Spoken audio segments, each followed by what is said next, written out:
I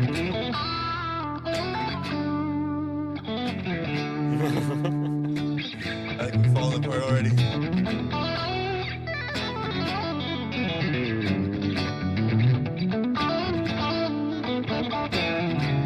Played with mid-gain for a while. It's gonna be a nice refresher. Yeah. How's it going, everybody?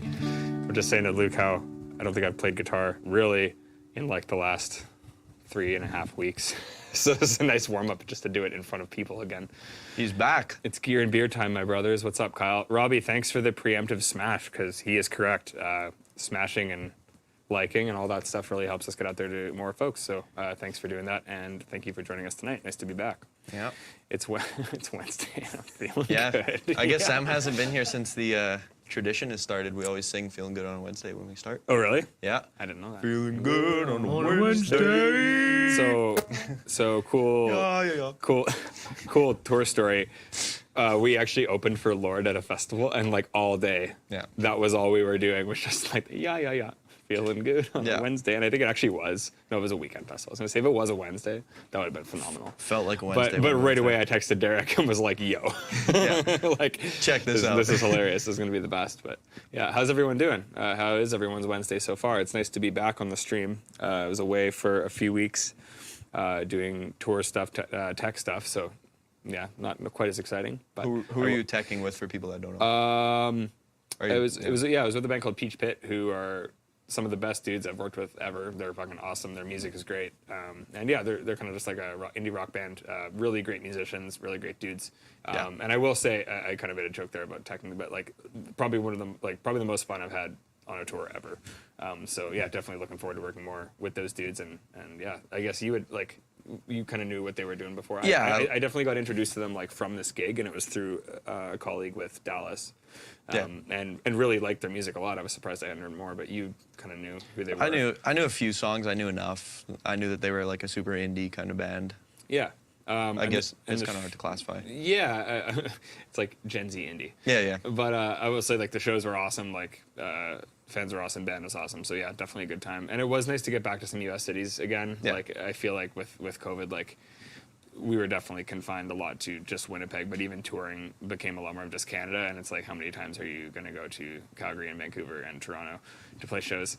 So it was nice to get into some spots that I haven't seen in a while, and a couple new ones. So yeah, it's always fun. Yeah, not bad for Wednesday. Can't complain. Good to hear. What's everyone drinking tonight? I was about to ask that. What do you got, Luke? I got a One Great City Falcon Blonde. It's a classic. Yeah. You know what? I'm just gonna crack her open right now. Crack her open right now, bud. Oh, that's what you're supposed to do. Just splash right on me. Nice. It's good. Didn't get on your guitar though. It was good. There you go. That's good. I missed. I missed the sweet reverberation of a beer can. Yeah, the old like head of brewing at One Great City was our neighbor. Oh, really? Before we moved away, so that's awesome. He used to send us a bunch of beer. It was always fun. Before he moved away? I'm getting the timeline mixed up. I forget if he moved away before we did or if we moved away before he did. Like still in Winnipeg, just different area. Yeah, I got you. Exactly. I was gonna say like he does One Great City. He doesn't live here. No, I think he's still here. Yeah. Or maybe. Yeah, I don't know. One Great City is by Polo Park, right? Yes. Yeah. I get that one mixed up with. I forget which other one. It might even just be TransCanada Brewing on Keniston. Keniston, yeah. Which are obviously two very different ones, but I was in my brain mixed it up. But I've been to their. I think that's way on the other end of town, but I think I've been there a couple times. It's really good. I've been there once. It's great. I love their food, and their beer especially is very good. Kyle, what is that? Estancia Ricilla Pachuga? Is that a beer? No. What is that? I don't know, but that's not a beer. That's what they're drinking. Or it's like some sort of gin and tonic that we aren't enlightened to. I was going to say, it's some hard alcohol or something. Some cocktail that Kyle created for himself. Liquid Death. Nice. Oh, Dario, what's up, dude? How's it going? Dario's actually lives like a few blocks from me. He's a super killer guitar player. He plays with a band called Super Effects, which is like a video game cover band. Oh, sweet. It's him and I don't know if you know Tristan Rivers, but he taught at Quest, where I taught for a while, and yeah, those guys rip. So thanks for joining us, Dario. Hope to see you soon, man. Heineken as usual for Robbie. Classic. Flying Monkeys. Optical Illusion. Nice. That sounds good. Has the word hop in it. I don't know. No, you're not a hoppy guy? No. You're like a... I'm a lager, like a light pale ale, and then like PBR. PBR. And Rattlers and trash. Yeah, exactly. But yeah, we were just saying too, like I will definitely crush a PBR. Like, nothing wrong with that. But big time. Sweet. Kyle, what is that? Tell us what that is. Oh, it's a regional liquor similar to mezcal made with new turkey breast during the distillation raw turkey breast. I thought it said new turkey. I was like, that's good that it's not old, I guess. The raw turkey breast. Cool. That sounds interesting. I was going to say. I'll have to try some of that when I see you next. I was going to say, Kyle, dodge that salmonella, bro. Yeah, nobody. Dude, why are you drinking salmonella? Yeah. That's bad. Swamp Head Big Nose IPA. I think I've had that one before. That sounds good. Maybe not, but I definitely recognize Big Nose IPA. Yeah. What are you drinking? I have a Sukram's Brewing Cosmos, which is a dry hop sour. Sours are hit or miss for me, but this one is definitely really good. Sukram's is local. I haven't actually been to their tap room, but I actually got introduced to them. My wife used to work at a cafe where they were doing Burger Week. Okay. And Sukram's like sponsored, not like sponsored, but like partnered with them during Burger Week. So that was where I tried a few of their beers the first time. Nice. And yeah, it's really good. Again, like sours for me can be too sweet. Yep. This is like a nice balance. I'm enjoying it so far. I'll probably with some more of these actually. Have you had non-such's sours? Yeah, I like those. I do like those quite a bit. Also local. Yeah. Non-such. And then I was at the Kilter tap room the other day, and I really like Kilter. They're probably some of my favorite. Kilter's awesome. Too. Logan actually was out here on the, which is funny because like Logan and I are actually also neighbors. Like I was just saying, Dario lives a couple blocks away from me. Logan lives like in between. Yeah. And yeah, Logan was working with Non-Such, and I was with Kilter, which is funny. But those are like two of my favorites. But yeah, kind of sad I missed that one. We used to a little bit of history actually, like, and that's also like South Winnipeg, everything. But yeah, Logan and I worked together at Quest Music for like probably 5 or 6 years, I would say, like on the better part of that. And kind of us grew up in the same area, and like we've been meaning to get him out forever because he's like a great player, and also is like one of the bigger guys in the beer industry in Winnipeg. So I'm kind of sad I missed that one, but it's nice to have him out here. Were you here for that? You said you were doing. I was running sound, and also me and Stoby switched off halfway through. Yeah, that's sweet. Sounds good. And yeah, this is our first stream together, I think, because you started doing these when I was away, and now it's like worked out that we kind of have this like rotating lineup of dudes, which is great. Yeah, because like everybody brings something different, and then Derek and I don't have to. I mean, like we love doing it, but like if something comes up, Derek and I aren't totally screwed. Yeah, so it's like exactly nice having faces on the stream that people recognize and love. And I will say, Kyle said that people were digging you on the stream, so we should do one. So there you go. Guys. Everybody give it up for Luke. Thank you, everybody. For being as tall as he is. It's a huge feat. That's all I got. All I got is just being tall. Gainesville, Florida. Okay, maybe I would have tried that when I was down in Florida. Interesting. Nothing's more sterile than alcohol. Less sterile than raw turkey breast. Yeah. Sounds interesting. I actually am curious as to how that works without like getting sick. But hey, clearly Kyle's still here and he's figured it out. Oh, what's that? Oh, jeez. Unless you guys are just ripping over. Manny, what are you drinking? Holy frig, what do you guys got? Oh, I see a Heineken. Heineken, super exotic. What does Manny have? I had a Brazen Hall, and now I've got a Stone Angel Rattler. Dang. Nice. Stone Angel is also local. Really? Yes, I think so. They're on Pembina, right? Kind of by Long and McQuaid there? So, I think so, yeah. They're actually probably the closest to us out of all of them. We should get some of their stuff. Definitely reach out to them. Yeah. Yeah. I definitely want to try. Yeah. I remember the time that, Dorian and I ran into the rep from Farmery at the liquor store down the street from here. And it was the best. Just like ended up getting a bunch of free beers. Farmery's great. I love their original. Good. The orange can. What are you guys laughing at over there? Cast strength and mannequin. Nice, dude. Nice. George, what's up? Good to see you. Man, nice to come back and see all the faces here. Yeah. Thanks for being here, guys. That's great. So tonight, we were kind of thinking of things to do, and we realized like we have a lot of different strats here. Yes. And we've never really shot them out. Nope. Like, surprisingly. Yeah, like I feel like that's kind of why we have them, is to compare. Like obviously, Derek likes to have them just to have them. But I feel like we haven't really spent a lot of time actually like comparing, the classic, like the Fenders with any of the more like boutique brands or like super strats or any of that type of stuff.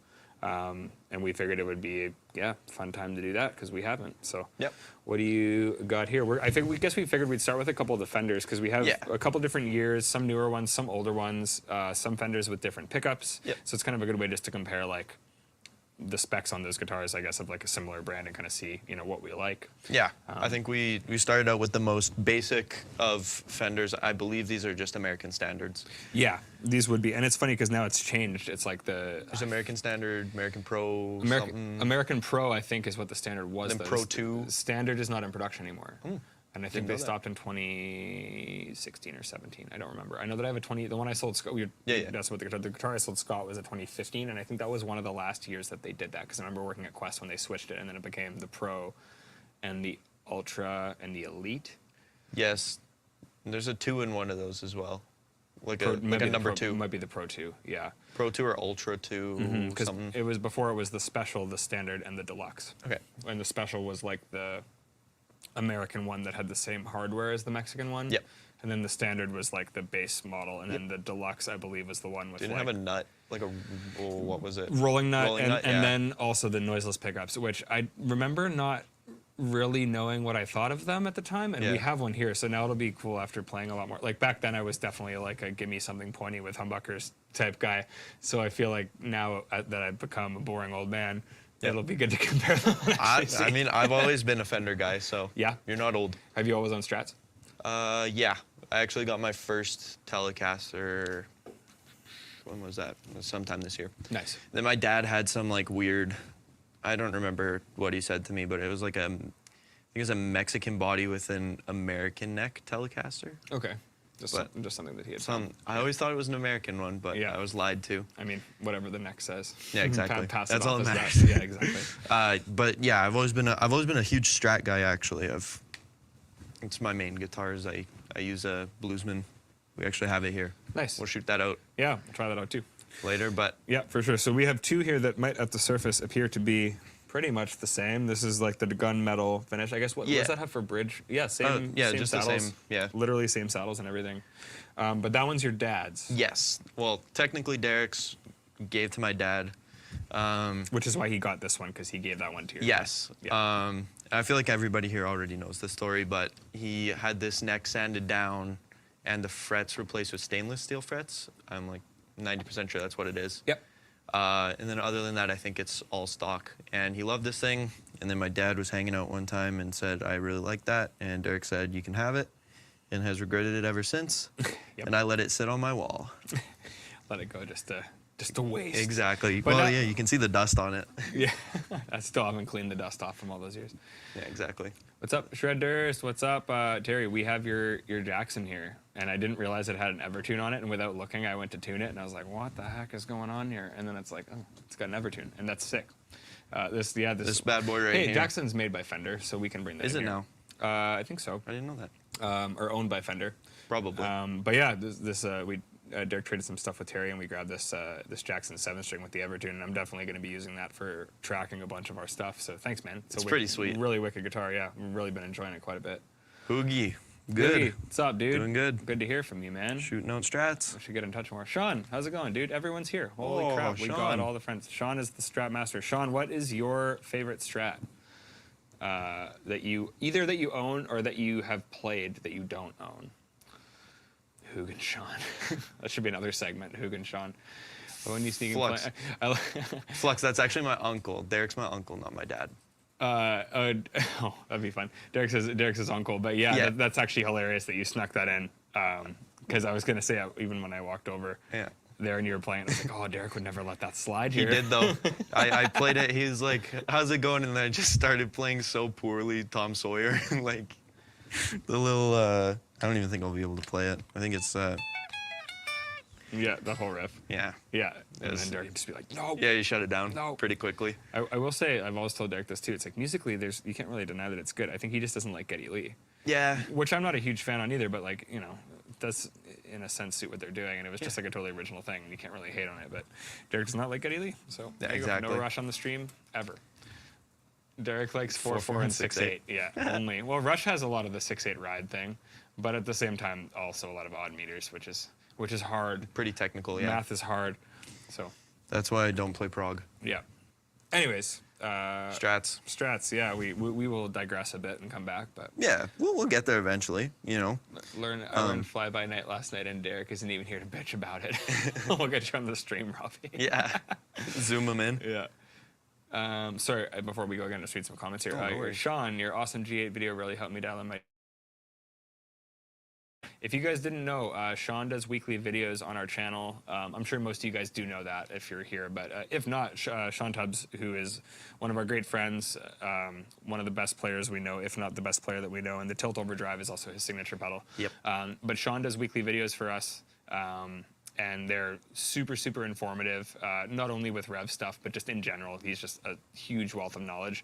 Yeah. So if you ever have any questions about any functionality or anything on our products or tones or anything, go check out the Rev Time playlist on our YouTube channel and check out Sean's videos, and I guarantee there will be an answer for some of your questions in there, for sure. Sean, so many great strats. The Tyler and the Shure are the ones I pick up the most, but the Tuttle, Anderson, LSL, those are all the ones that we don't have here because you have them back now. I was gonna say, Tyler's definitely. Man, I'm yet to play a Tyler, and I guess we could probably do another segment on this because like we do have some boutique ones here. Like we have the EB Rooster, we have the Schecters. I just have Fenders. The Bluesman's a boutique. The Bluesman too. Yeah. So we do have some other boutique ones that we could try eventually, but definitely got to get some of those on here. Tilt is so good for boosting and EQing high gain amps. Absolutely. If you're a high gain player, you will absolutely get along with the boost side of the tilt for your high gain tones. I promise you that it will make everything better, and when you turn it off, you will want it on. Even clean amps, I almost never not have the boost on. Yeah. Like I even have it on right now. It's always on. Yeah. I will actually say that. Yeah. Usually, like we were just talking about this beforehand, Sean, actually, and anyone who else was wondering. But I think we both kind of like brought it up that we use it the same way. Like basically a unity volume just with the tilt EQ to your taste, and it really tightens up your tightens up the low end in so many ways. Like the same setting works in so many different applications. Yeah. It's unreal. Yeah, I'll normally have the tight on full though. I see you. Yeah. Or do you have it on full there too? No, I have it in the middle, but I do have the EQ as a bit of a art. Yeah. I see that now. You're at like 9 o'clock there-ish. Yeah, I don't know. I mean, if the reflections, yeah, exactly. So this is without, with it on, but especially like going into the drive side. Yeah. Without, and then you turn it on. Totally, and like I really like that. Like Derek knows, but like that really just like janky mid-tone, and that works really well. So like with the tight switch, I get a little bit more of that than I want for my personal taste. Like if I'm going to use the same setting for that, and also for like, oh god, I don't know what this is going to do, but also like in position 4 too. Like if I have to use the same setting for multiple tones, I'll usually just leave it in the middle so that the low cut's not quite as pronounced. Yeah, exactly. But obviously when you're recording or you have the ability to tweak it more freely, using that for different applications makes, like, for those really like, like disco-y, not disco-y, but like funky. Really old funky like single coil stuff, when you have the hard low cut on it, it's so...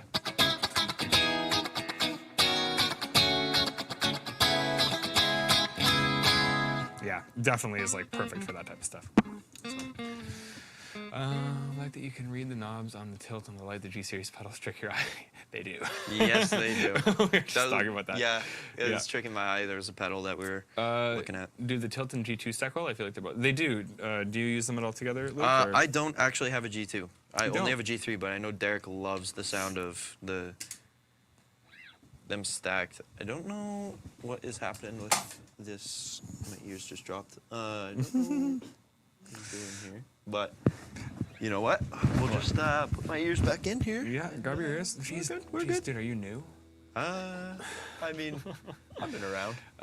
I will say, like, I was doing a corporate gig recently, Mitch, where I brought, like, I like to have a couple different gain options, but the G3 G3's been my go-to for a long time, and it still is for certain tones, but I decided to bring the G2 with the tilt just because it wasn't a gig that demanded a lot of high gain. And I found that I would use like the G2 after kind of as like an amp channel, and then the tilt into that. And I guess with the tilt having the boost on the drive side and the G2, it would give you a lot of different, like, I guess you'd have like either pedal by itself, you could have the boost into the G2, you could have the drive into the G2, you could have the boost and the drive into the G2. Right, there's like a lot of different options there, and they did stack well. I will say the tilt is so smooth that it really does stack well with pretty much anything. Yeah, I forget what we tried. We tried one time, stacking it, and it did not actually work well. With the that was G2? Yeah. No, with the tilt boost. Surprisingly, it With just that? didn't take. No, I don't know what pedal it was. No, I that think it was the we're trying to- G2. We were just talking about how the tilt like really cleans up the Yeah. G2 in general. Because like I've tried stacking, I think it might have been we were checking the G2 into the G3, and because they're both channely, they're very like boxy, and Yeah. the tilt is the opposite of that. It's very Yeah. open and very nice, and I think that's why it does stack better with like Yeah. pedals like that. So like the G2 on its own, I would kind of go. I mean, I use it for a lot of stuff, but let's give it a little bit of dirt. I like the blue, Yeah. because it's tighter. That's and the I, secret. And I will say, I always tell this to people. The treble knob is absolutely your friend on the G2. And Yes. it's not necessarily like a 0 to 10 linear scale. It definitely opens up a lot more when you get past noon. Yes. So don't be afraid to push it, because like even getting to that point here, like between here and here, there's not as much of a difference between here and here. Yep. And like that seems like it might be really high up there, but if you push the mid and push the treble and kind of do this type of thing, like it's very even in all spectrums, because it's kind of like an amp channel. So don't be afraid to push that.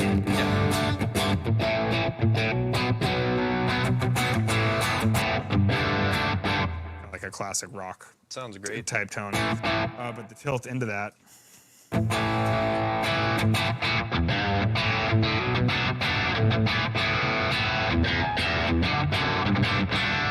Like you just hear the whole top end open up Yep. like crazy. Like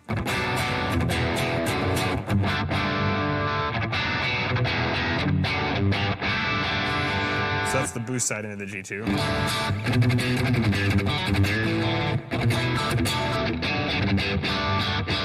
It obviously does that. The drive side too. So that's without the boost. That's just the drive side into the G2. And it boosts it really nicely, like again, without...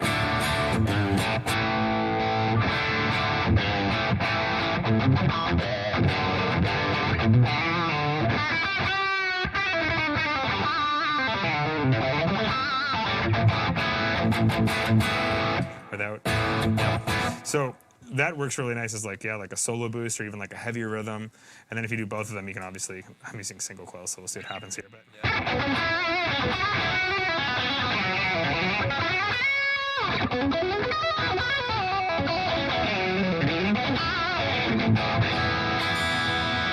and like, Yeah. there's no loss, like no lack of clarity within No, that, exactly. even though you're using 3 gain stages. Andy, what's up?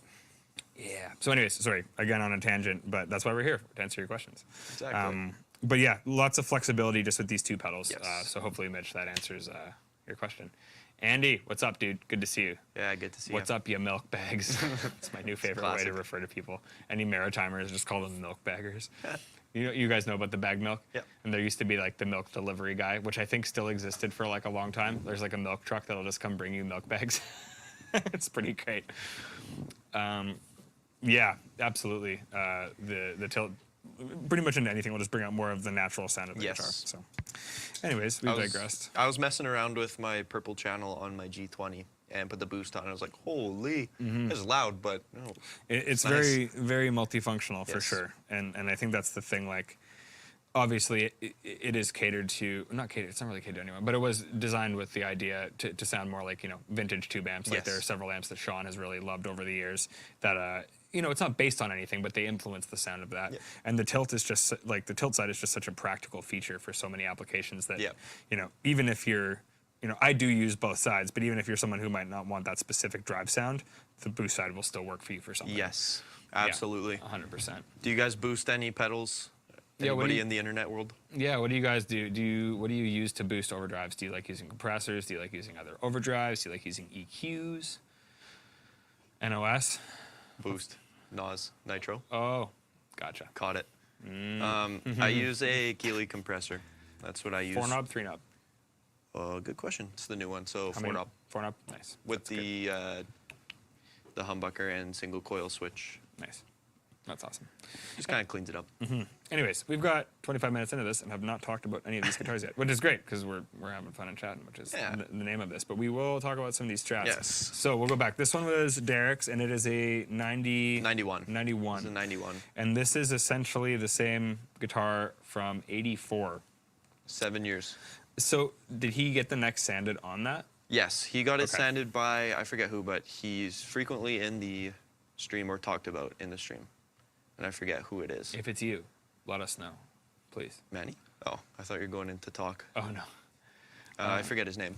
I'll have to ask him, but he got it sanded by somebody local here, and also the frets he got done. Nice. Not Satan. How does it sound? Sounds great.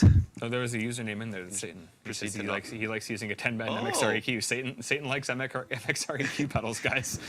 Huh. Interesting. Satan endorses MXR. That's funny.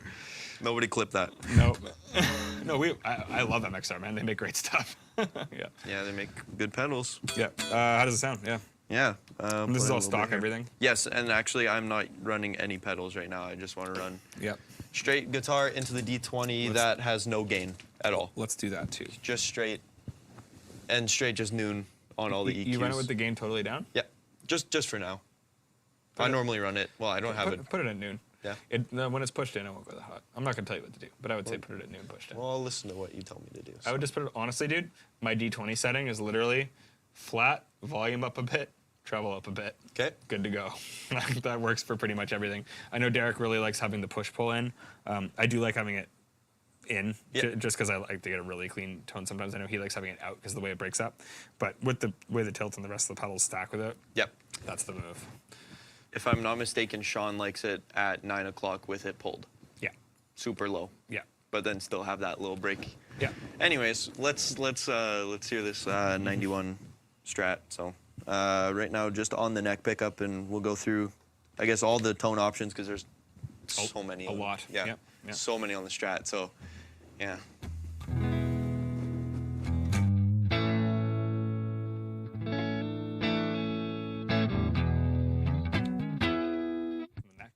Yeah.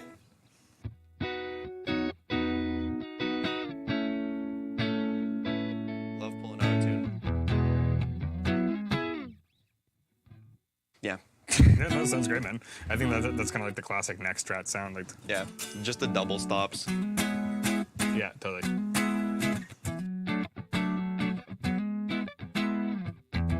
And yeah, not really a lot of tonal difference, I guess. Like the pickups and everything, like even the strap buttons are the same on this. I'm not sure if Derek had these. Well, actually, no, these are definitely aftermarket. They're Dunlops.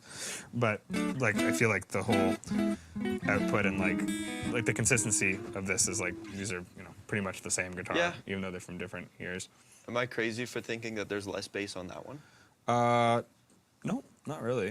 I don't think so. Do you guys hear that too? Play some chords. Play around. Oh yeah. Look I brighter. feel like this one has more, Hey, you're right actually. yeah. But darker. That might just have to be, or have to do with the neck. Like one of the necks is sanded and one of the necks is not. Yeah. And I feel like that might be where that's coming from. And this neck is super like dark orange, but I mean, it doesn't matter. Yeah. I mean, it's been left out.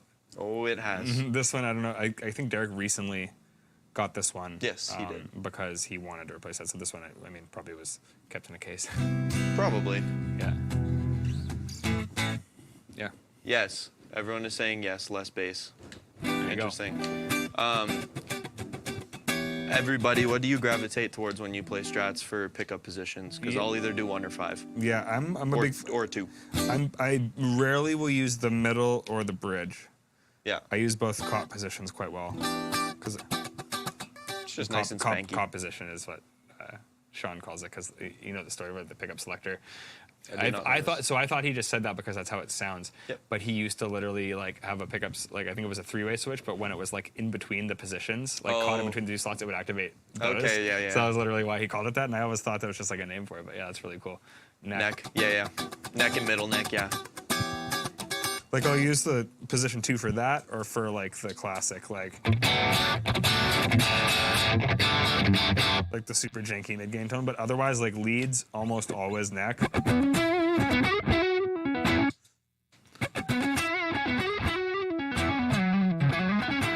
Or like position 2, I really like for like really clean stuff. Like if you're doing like the really washy, basically. Yeah.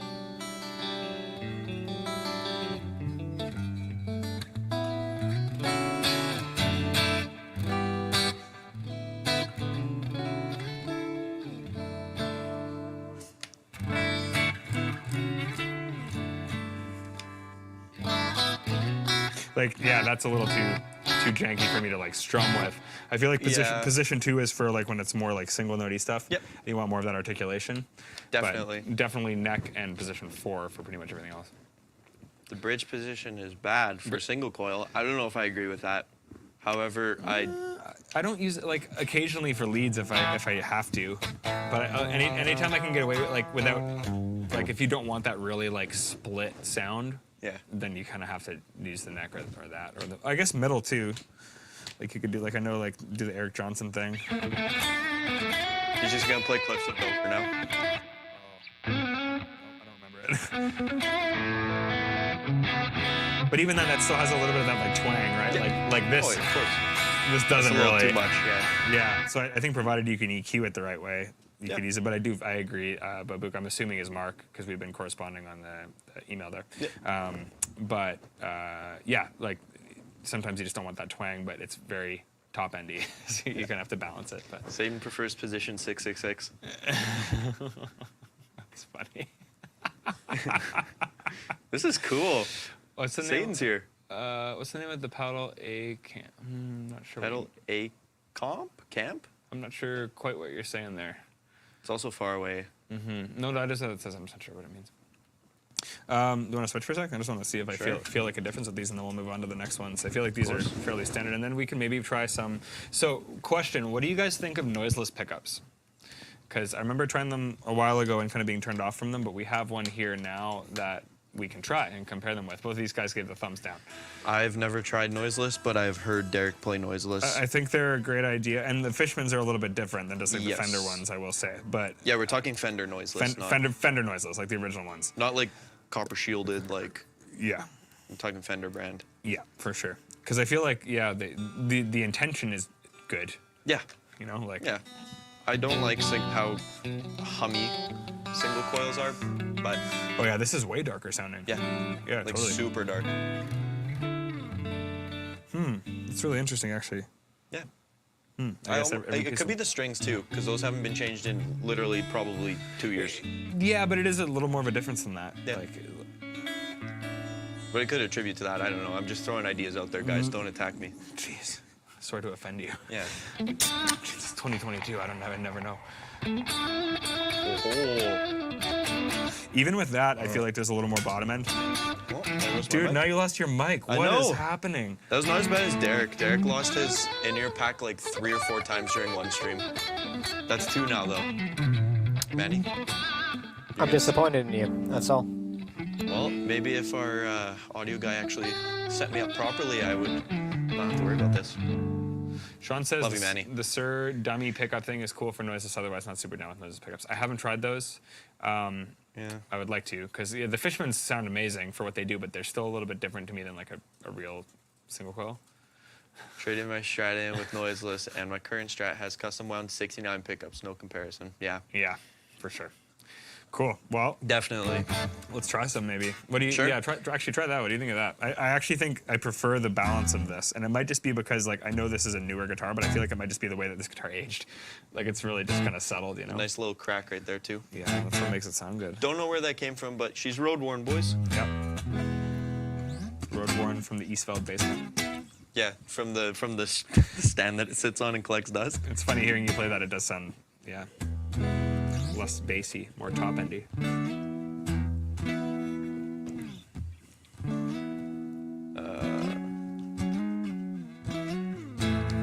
Yeah, definitely. I definitely hear a difference now. I do prefer mine, and that's not just me being me. Nope, this is a really cool guitar. I like it a lot. I see why Derek regretted selling this, and that is a great guitar too. But this one definitely does have something. There's something special about it. 2 guitars that look the same but are not. That are very different when you play them. Yeah, and they also sound pretty different too. 100%. Yeah, let's try those noiseless ones out. Yeah, let's do it. So this is one that Derek bought and forgot about. He's had this for a while, hasn't he? I know he bought it for Sean to try one time. Now this is in American Professional? This is an American Elite. Elite. Okay. And it's got like the Arctic, or I don't know what they call it. I know Aristides, when I talk to him, calls it the Arctic sparkle finish, but it's like a white sparkle. Like a pearl kind of like. I will say, sparkle, I do really like the aesthetic of this guitar. Oh, I love it. Like kind of the modern paint with like the classic tortoise pickguard. And the like zebra looking pickup. Yeah, it's like a uncovered nice, too. Nice hybrid of all the different eras. Do you guys prefer the more classic look, or do you prefer kind of like the modern vintage crossover thing? Because I'm definitely a big fan of that when it's done right. For sure. I am a huge fan of the modern vintage. Yeah, 100%. Like a Good Sir or something like that. Oh yeah. I'm noticing these knobs are like rubber almost. Oh yeah. They're feeling a little weird. Not weird, but like interesting. Different. They're like sticky. No, they do have like a wrap on them. Yeah. I thought Derek ate some food before playing around, but no. Well, he didn't even know this guitar existed, so that's yeah, not possible. exactly. But I will say, yeah, like I feel that it almost feels like there's like an elastic on the outside, which is nice. You kind of get like friction on it. Yeah, exactly. Yeah. You can hold it. Satan, no, I am Derek's nephew. I thought you would know that though. I thought you would know that. You're not the real one. Yeah, you're fake. How? Yeah. Anyways, actually, I should probably tune this first. Fat phony. American Ultra Elite. Thank you, Michael. Sweet. Appreciate that. Yeah. Thank you. That's the one. Doing his homework. Danny from the Man Morbin says Mojo Tone. Quiet coils are the best Noiseless he's tried. Cool. Oh, Bo's here. What's up, Bo? Cheeto dust on all the pots. Yeah, it carried over from the other guitar to this guitar because that was so bad. It's been months. It's still there. Month-old Cheeto dust. Isn't it Robbie that always says Cheeto dust, or is that? Yeah. Okay, I was Robbie. gonna say Cheeto dust. Yeah. Bo is always here. Do you know what this little? That's the Noiseless on-off. Ah. Yeah. Okay, well, I'll probably keep those. Is that an HSS? That is. Yeah, HSS. So we'll try the neck, then we can compare them. Sure. So yeah, already on the neck, and already gonna just do ridiculous double stops, because that's what you do with Stratocasters on the neck. It's literally the only thing that's. So, anyone know what a fakes are? No. Keep playing Yo Ledbetter really poorly. Belittling yourself when you're not a bad guitar player.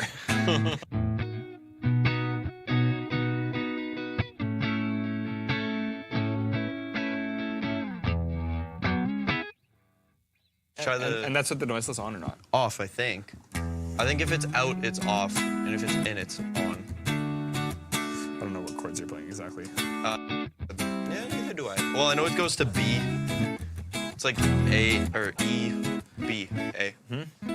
E, B, A. E, B. I think it's B major, yeah. Yeah, and then the double stops on the 9 and 11 there.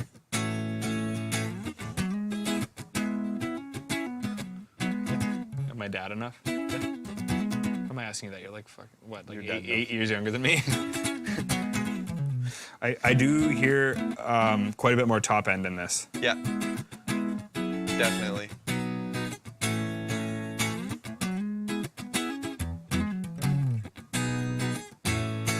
Go one more time. Which I'll switch over to Noiseless now, but.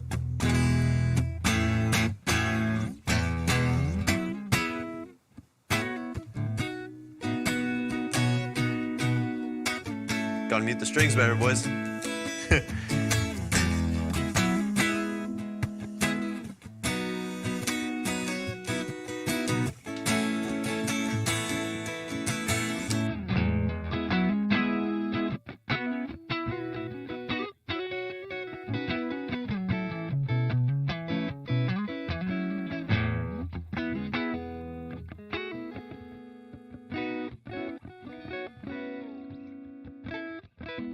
And I don't know what you guys feel your experience with them is, but I feel like that was what I found before, is that like a decent amount of like the kind of sparkle, I guess, in the top end is not there. Yeah. If that makes sense. I don't hear a difference tonally when I push the switch in and out. Yeah. That could be just me.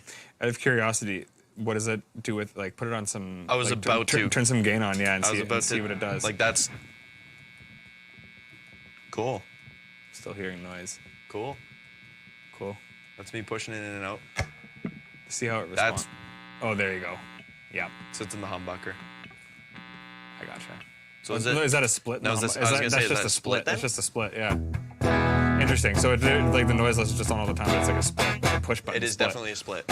Interesting. Oh yeah, big time. Interesting. Cool. Okay. All right. I was gonna say I don't notice a difference at all, but it's because it's a coil split. Does it gent? Yeah, as if I know how to gent. Let's trade. Let's see how it works. I want to try this thing. Yeah, of course. Of course. Sorry, that sounded so passive aggressive. Didn't mean it like that. Oh, of course. Of course you of want to try it. course. I see how it is. Of course. Of course, Yeah. I'll let you try Ooh, it. that neck feels good though. Yeah. That feels quite nice. HSH.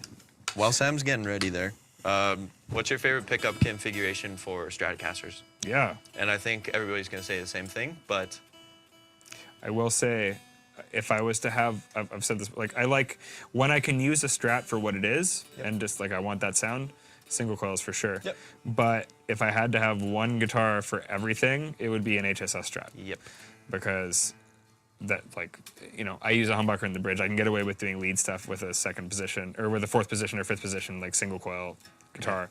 But the humbucker, for me personally, is something that I generally do need. But I like the feel of Strats better, and I love having the option to have split tones. So for me, HSS would be like my desert island guitar. Yep. If I have the option to have a guitar with humbuckers in the same scenario, I will use an SSS Strat. Yeah.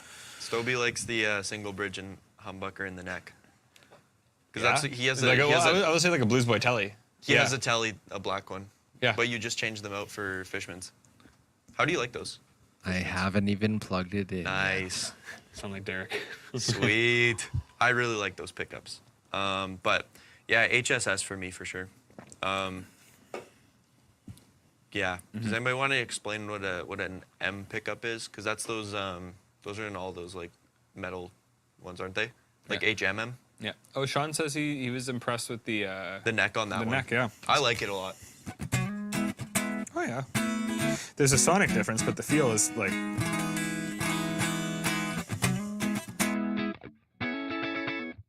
Yeah. There you go. How it feels, but there's still like a difference sonically in my ear at Yeah. least.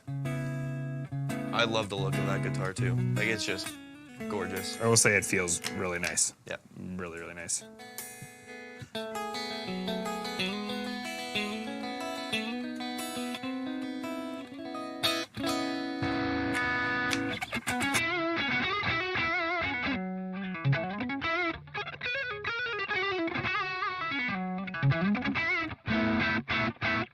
Actually, it sounds pretty good. Yeah. Like maybe it's just my brain playing tricks on me, but I still feel like it sounds different. But it does sound good. Yeah. I don't know. I liked the sound of it when Derek was playing it. Derek played for the first time at church on Sunday last I see how week, it is. and I was it is too. front of It's house. fine. I get it. No, I'm trying. Yeah, and I was front of house. I'm just gonna I bust your was balls listening. all night. That's fine. That's fine. Go for it. No. He was playing that. And I was in front of house. And I was like, that sounds really nice. Yeah. But He hasn't played it there in a while, has he? Or has he hasn't played. Like that was the first time he's played this year. Wow. Yeah, That's crazy. and it's October. Yeah. Okay. There was a question. Silent observationalist. My Mexican Strat with the original pickup sound very thin in the bridge. Any ideas for decent economical pickups? For Strat pickups, if you're going for single coil specifically, I mean, I guess it depends on what you're going for. Yeah. If you want more of a classic sounding single coil, I really like the Lawler pickups. Yep. If you want something budget friendly that is going to do the trick, any Seymour Duncan would be fine. Yeah, like I a would say. JB. If you put like a JP humbucker in the bridge. Yeah, for sure. But like, I don't know, any of the Duncan stuff is like always a safe bet, provided you can find the one that's voiced for you. Yeah. It's really yeah. down to preference. Yeah, 100%. I know a lot of people like the Texas specials, I think is what they are, and like the Hot Yeah. Rod 57s. Yeah, for Texas Fender. Special is a big one for sure that a lot of guys will put in their Fender, guitars if they're wanting yeah. to stay single coil. Yeah, 100%. And they're a little beefier sounding. Yeah. If that's what you're wanting to negate, of course. Yeah, it all depends on what sound you're looking for and what you like and how you play guitar. Also, you can really maximize your tone with having pickups that are specialized to do that, if that makes sense. I don't know. Well, they're catered in the direction that you want them to be. Like, you don't want to be battling with, like, Yeah. your source tone. Yep. Like, I don't know if you watched that video of, like, the guy being like, does tone would really matter? And he goes, like, way into depth on, like, every possible experiment he can take to, like, narrow down what actually makes the sound of a guitar. And, like, truthfully, a lot of it is, obviously, a good piece of wood is going to resonate differently, and you're going to play a lot differently on that. So it's not to say that anything is 100%, but pickup will make a massive difference. So if you have Yeah. a pickup in your guitar that you're not getting along with, you might like that guitar a lot Yep. more if you find a pickup that's more suited to you, for sure. A little beefier, but still vintage. Yep. Yeah. Like, yeah, those Texas Specials. Texas Special would be a safe bet, yeah, I if would you want to say. just try something in that direction, 100%. I wish I knew more about pickups, but I do know those ones are very good. No, I mean, well, those things stay popular for a reason. Like, Yep. they work really well. Yeah, Ford F-150. Nice, Ford F-150. That's a good one. Go in and ask for More of a Tacoma. or go ask for blinker fluid. Yeah, go ahead. Go ask Jeff Premium air. AutoZone. Yeah, exactly. Yeah, for sure. And I guess too, like, you know, they do what they do, and no matter what you put them in, they're going to sound like that. But the Fishmans sound good for what they do. Yep. So, Which is everything. Just kidding. Derek, they're in all of his guitars, but like that's They a good are. example of like that works for him, so that's Yep. why he uses them. Exactly. You know? Like, yeah, that's exactly it. Like I think they sound good. I wouldn't use them for every guitar I have, but like for what Derek plays, like they absolutely work for everything he will Yep. do. So just a matter of finding something and try, like, you know, being willing to try a lot of stuff. I will say, and I will give a shout out to my friend Jonathan, who Kyle actually introduced me to, this guy named Jonathan Klinvex, and I put together some songs for him for a new website he's launching called the Guitar Pickup Database, and he's literally taking like the same variables, the same guitar, everything, and just recording like hundreds of different pickups, Sweet. playing the same thing and like uploading them onto his site. And you should check it out because there's like a ton of stuff. It's like even different types of PAFs that are like supposed to be the same. Yep. Like it's like very in detail. So check that out, guys. Guitar Pickup Database. If you haven't, like, it's good because you actually have tone examples, and that was one thing that I always liked. Like when I was initially getting into bare knuckle pickups, you could go on their site and they had all the really extensive recordings of like Yep. what the pickups actually sound like using the same guitars, and it's super helpful. Obviously, like, feel is something you won't know until you get it. Yep, exactly. But at least that'll give you a good starting point as to like what you're going after. Yeah, what you want to sound like. Yeah, 100%. So yeah, general consensus. Noiselesses do sound good. They do feel a little bit different to me personally. Yeah. But this is a really cool guitar. I love it. Yeah, this is like a top-end Fender, so it's kind of hard to beat, you know. Yeah, exactly. The staple. But it does really feel good. I will say I really like the fact that they've contoured this Yes. on the back here. This is great. Like how that feels. I'm not, you know, I'm definitely more of a modern vintage guy. Really like the look of the vintage stuff, but there are certain like modern design attributes that became that way because they worked better. Yeah. And that's still preference. But personally, I think, you know, some of these developments are helpful. Have you ever tried cruiser pickups from DiMarzio? Because I have not. I don't think I have. I've tried a lot of DiMarzios that I've liked, though. Single coiled sized humbuckers. Okay, cool. Interesting. So it's kind of like the Hot Rails or like the Cool Rails. Yeah, right? hot rails are also very popular for Strats, I've heard. Seymour Yeah. Duncan, hot rails. Or am I wrong? Mark said, don't look great if you're looking for that classic Strat look. No. Yeah, true. Yeah. You impressed Satan. Alex asked, does anyone still use EMGs? I do not. I don't. and I've never used EMGs. I've never got along with them really well, but I won't hate on them because a lot of people use them and they definitely do something certain. Oh, they something defined and well. They sound awesome. Yeah. But for clean tones, like I'd never play metal, so I would never have a use for EMGs. Well, they're same clothes, but look like humbuckers, so it's like the opposite of a Hot Rails. Oh. Interesting. So it's kind of like a P90, I guess. Somewhat, not but bigger. Like, yeah. Interesting. That's really interesting. How do we feel about P90s? Manny, I know you love P90s. Not a fan personally. Oh. I get it though. No. I get it though, and I respect it.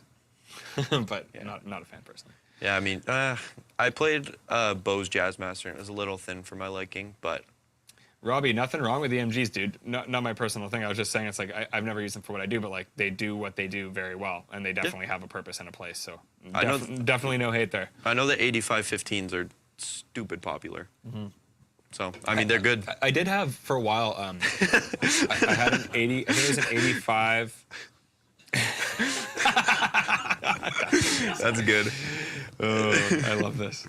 I had the 81-85 set, which I think was like the popular thing for a while. 81, 85. And okay. I saw that Adam D from Killswitch Engage always switched them so that it was, I forget if it was the 81 or the 85 that was supposed to be in the neck, but he flipped them because they were voiced like the neck pickup was a lot beefier, and it sounded like really good in the bridge position. Like it was super fat. And if you listen back to like any of those Killswitch records where it's just like the super beefy, like, I mean, there's a lot of variables there, but like 100% that did contribute to that like super fat, chuggy tone. Yeah. Maybe I was thinking of 81, 85, not 85, 15 or whatever I said. It might be. I know that was for a while. That was like the thing. Like Yeah. like in the like when I was in high school, like 2006 to 2010 metalcore days, like that was the set. That was and then Seymour Duncan had the Blackouts. Which Oh, came I've out. heard those are really good. They were sorry, I just burped really grossly. They were definitely a little more crisp. Like looking back on it, I think they were just a little bit more hot and had more top end. Yeah. But yeah. Duncan P rails, if you get a single P90 and a humbucker and a single pickup, they sound fine. Yeah. Sweet. Like P90 and my LP Junior double cut. Oh man, yeah, it's hard to beat that. Yep. I will say that as an application where I like the P90. It's like in a Les Paul Junior. All you need is a single P90. Something about Gibson P90s. Nice. Switch from EMG to Fishman's. That's a good selling. Good job, Satan. Good, yeah. For anyone who's going to watch this after and not see the username commenting, the username is Satan, so that's why we're saying that. But Satan switched from EMGs to Fishman's, so that is a huge sell for Fishman. They should be marketing that. Jesus was a fisher of men.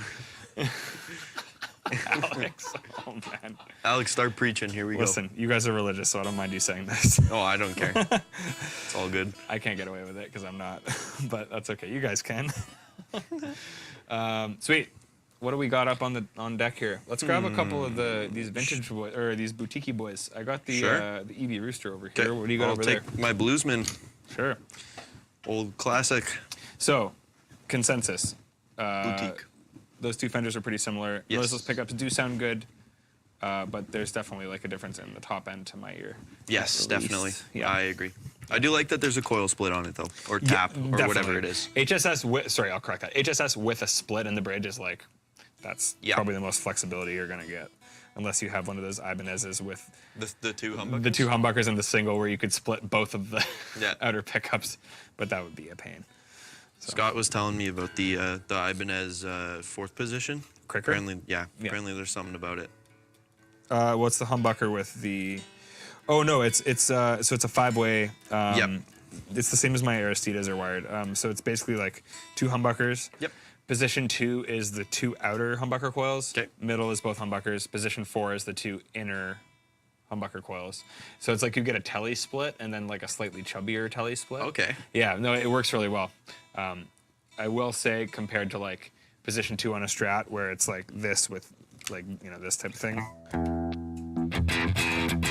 Like it definitely is chubbier than that. So I would run a little bit like, I mean, honestly, the tilt boost does it. The last time I used a guitar like that, I didn't have the tilt on my board, but now I do, and that solved those problems. But it was a little bit chubbier than that. Like that's very defined, and you do get that with that position, but it's a little bit fatter. So if you want that like really janky kind of split, it's got a little more depth, which is nice. But having this with the split in here is definitely That would definitely be that's the it. sauce for sure. Does this have a split? No, No, I don't true think it HSS. does. Mine does not have a split, unless it does, and no, it doesn't. Yeah. Imagine. I would have been ecstatic if I found that out. Whoa, I've had this for No so way. long. Yeah, exactly. All I had to do was just pull it. Actually, that's what happened with my dad's Samick, his first guitar ever. He's had it for like a year and a half now. Yeah. And I found out like 2 months ago. I just picked it up just to mess with it. I pulled it out and I was like, whoa, this thing's got a coil split on it. And I was like, Dad, did you know you had a coil split on your guitar? And he was like, no. He's like, cool. I don't even know if he knew what that meant, but he's a drummer. We're chubby. I'm not gonna repeat that. On HSV, position 4 is neck humbucker in parallel mode. Sounds like, oh, that's sweet. That's awesome. Yeah, Okay. a bit like a Strat in position 4. Yeah, that's cool. The way that they're wired almost sounds like that S1 switch in the Telecasters, from what I'm picking up on. But I could be completely What wrong. does that do? It's like either in parallel or in series. Oh yeah. I was gonna say. That's Oh what- yeah. Oh, yeah. Feeling good on a Wednesday. Oh, there we go. That's what that Vintera Telecaster. So I'd imagine the parallel mode sounds a bit fatter then, Yeah. and the series sounds a little sharper because it hits. Yes. Yeah, gotcha. Very cool. How do you guys feel about roasted maple necks? Well, guess what? I've got one right Beautiful. here.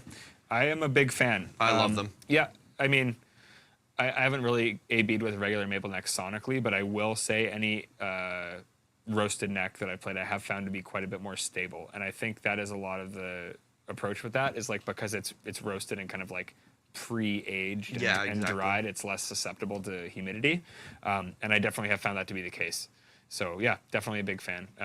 And I would say I like maple necks in general. Like I really do like the Wenge on the Schecters here, Yeah. but I'm not really as big of a fan of other neckwoods like mahogany necks or whatever. It depends on the guitar, but I find any bolt-on guitar, which is like, I mean, most Strats are bolt-ons. If most bolt-ons, I'd do like a maple neck for sure. Yeah. And maple fretboard too. Sessions with Jeff says, love Roasted Maple, playing my mom's Andy Timmons signature. That's awesome. Your mom has an Andy Timmons signature. That's sick. That has a roast maple neck, and it's awesome. And then I can't quite read what these names. Silent observation. Oh, yeah, sorry. That's okay.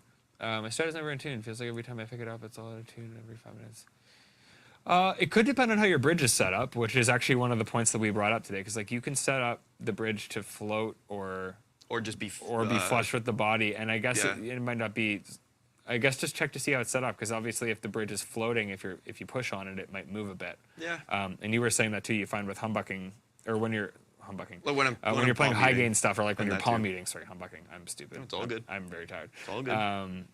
When you're picking like that, if you're really digging into it, you might notice that if you push too hard, there is a little bit of movement. Yeah, exactly. So that's just a matter of preference, but I would maybe just check how the bridge is set up. I feel like if it's never in tune when you're tuning it, like it could be an intonation thing, or it could be the way the trem is set up in terms of the float. But either way, maybe just get a bridge setup going on, and that would probably solve it for you. Dude, you're having way too much fun tonight. Calm down. I'm loving it. This is the best. This is awesome. Yeah, I've found, and a little hack that a little DIY hack is apparently putting like pencil lead on the nut keeps it in tune. That's what I've been told. False. Manny, can we get an instant replay of that? Manny put his thumbs up. I don't know. I do it, so. Get some Big Ben's nut sauce, bro. Yeah. Well, for us broke people, we could. Dude, it's like just $10. It's a lot. Again, for us broke people. I will say, my dad just told me that doesn't really do anything. Interesting. I trust him. I would trust him too. I don't know. He also could just say that because he is like really, really good at filing nuts and making bone nuts and stuff. But yeah. Also, if you want to try and upgrade your nut, that also could help. Yeah. Go to a bone nut. Bone nuts are probably the best, in my opinion. I like them best tonally for sure. Yeah, when it's set up well. And then if you have like the locking nut, then it kind of gets in the way. Robbie says Big Ben's nut sauce is the best. I even use it on Graphtech nuts. I will say, man, thanks, Alex. I'm not repeating that one for you. I've done that too. Anyone ever had a nut snap? You can piece together what he said. I will say, when I first started teching it, there was a couple Les Pauls that I just like could not get the G to like stay. And then I tried out some of the nut sauce, and it legitimately changed everything. It works. So, get some nut sauce, dude, and just put it on the nut. Some nut sauce on the G-string or what? Yeah, exactly, dude. Rub it in. Works. Cool.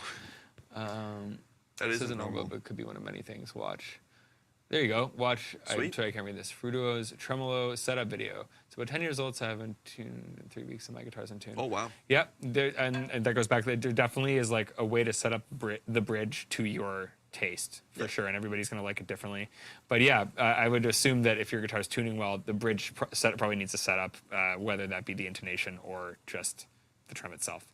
So yeah, go check that out. I haven't watched that, but I'm going to go check it out now. I was going to say also upgrading your tuners could also help. There's so many things that it could be. For sure. That's the thing. Yeah. That would be the first thing, is getting it properly set up so that you can kind of dictate whether or not it was the way it's set up that was going out of tune, or if it's actually going out of tune. Yeah, and I'm sure if you do get it set up professionally, the tech will probably, like if you ask him to check and see what it could be, he could probably give you an idea. Yeah, 100%.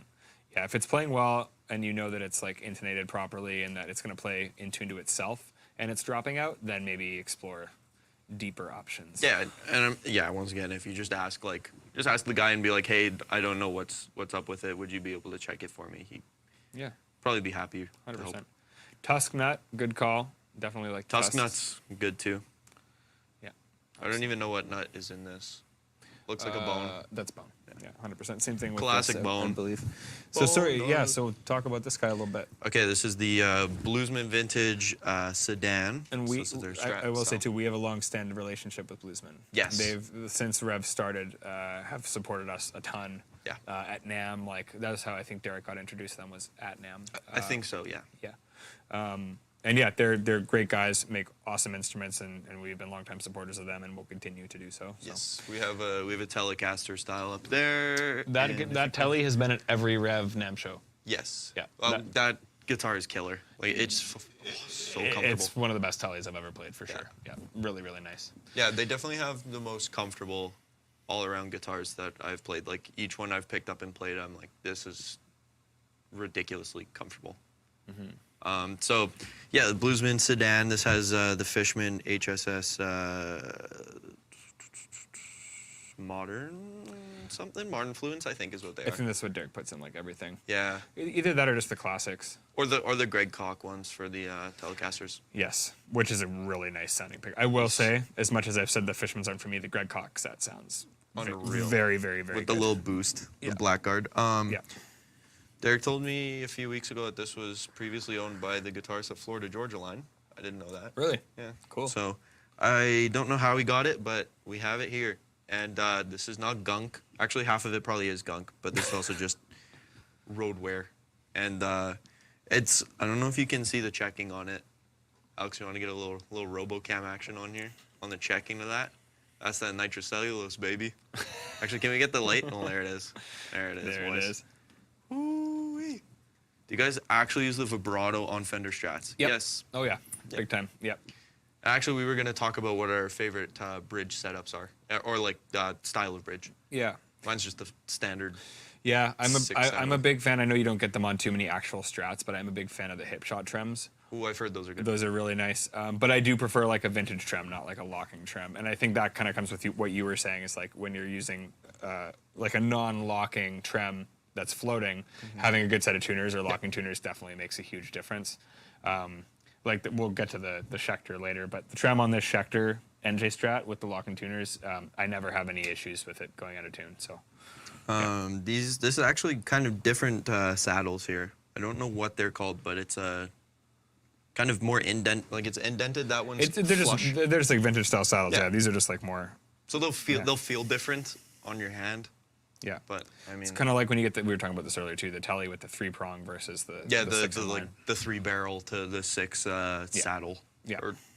No, I got that right. Yeah. Anyways, so we'll start on the neck pickup. This is my main guitar. Yeah, Mark. Yeah, I do use the stock trim on the Schecter Strat and on my Fender at home. Yeah, I did put locking tuners on my Fender though. I feel like they're kind of a necessity if you're going to do that.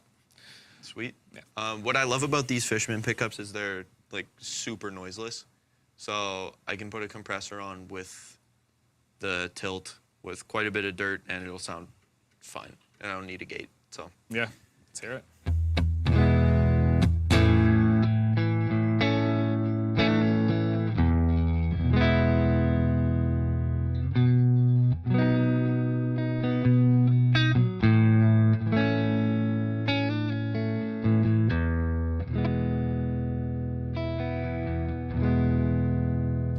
Still sounds like a Strat to me. Yeah, exactly. That's just on the neck. that's just on the neck. And I'm glad that I didn't lose the Strat sound. Yeah, actually, it's pretty accurate. Compared to the Fender Noiseless, I think I like those a little more.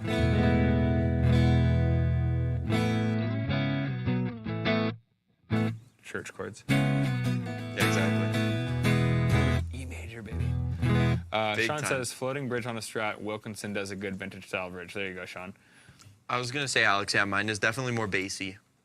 I'm finding a lot of the guitars that I'm picking up that we didn't try to do that, but all of the pickups that I've picked up, I find are more bassy. Than Yeah, no kidding. what We didn't do this on purpose. Yeah, That's just exactly. the way it is. How does that sound for high gain, though? Like you were saying, you can actually get away with quite a bit. Yeah. Like even that, like Oh, there's, dude, like, yeah, that's for a G3. Like Pretty that's, much that's silent. nice.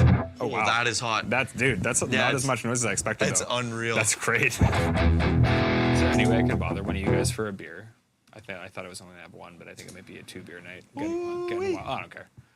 That doesn't matter. Yeah. Getting wild, guys. I'm having 2 beers tonight. It's gonna be crazy. There you go. I'm practicing in my room. Nice. I feel I like I've don't got actually. everyone on here just to like, or in the shop at least, just into like making stupid noises. Yeah. Oh no. That's because Derek's not here. That was it. There you go. There's that Peach Pit riff. Yeah. I will do the LBJ. Thank you very much. Beer round 2. Shout out to Little Brown Jug, which is one of my favorite local breweries. Also local, yeah. Yeah, I think a lot of what we had tonight's been local. Yep. But this is the 1919's definitely like a staple in our house, and it's just like a really nice kind of like Belgian pale ale. I really like the golden ale from them. Yeah, that's one of my favorites of all time. Really good one too. So it's brewed with Manitoba honey. Did not know that. Yeah. This one has spicy and herbal aroma, strawberry blonde in color, low bitterness, malt flavors of freshly baked bread, dry finish. That is a very good description. There you go. Okay, a little KOD after these puppies. I don't know what that means. What does that mean? KOD? Yeah. Oh, I had no idea. I'm an old person. What does that mean? I don't know what that means. Maybe sleep, because that's what I need. Maybe. It's going over my head, boys. I feel old or I feel super young, and I don't know. What are you, like 19? Yeah, but There you I'm go. like, I might be too young to know what is happening. This could be old people lingo. That's why they're I laughing. highly doubt anyone younger than you is here. King of Donair. King of Donair. Oh, dude. Oh, man. I still don't know what that Okay, is. no. Okay, so it's an old Okay, person so thing, I feel guys. horrible not knowing that. I haven't lived there for a long time, but I'm literally from Dartmouth. I should absolutely know what KOD stands for. It's like, have you ever read East Coast Donair? Nope. It's the next level. Nothing compares to it in terms of like that style of rap. That's a magic word for an East Coaster. Yeah, exactly. He knows. No, I know now. I should have been hip enough to know that KOD was that. But that's also where a lot goes down in Trailer Park Boys, and I love that because like King of Donair is absolutely a Nova Scotia staple, and I don't think that anybody outside of Nova Scotia would find it as funny as I do when they like, oh, I'll meet you out back at the King of Donair. It's like, it's the best. So, awesome. Is there a musician in your selection of S styles, like a silhouette special? Ooh, oh man, I would really like to try the Albert Lee. I haven't tried one in a really long time. Derek has a couple Music Mans, but I don't think he has a Silhouette. Silhouette is it's like similar to the JP style body, but it's more like a Strat. Okay. Yeah, really cool guitar. Yeah, I've never played any Music Mans except for those really terrible Axis guitars. And Wolfgangs. You don't like them? I hate them. Really? Sorry, guys. I held back last week or 2 weeks ago. I'm not a huge fan, but I know Stobie likes this too, and they sound great, man. Like they're cool, they do their thing, but Stobie's is the only one that I've played in. I don't like it. The silver one. Dude, that's amazing.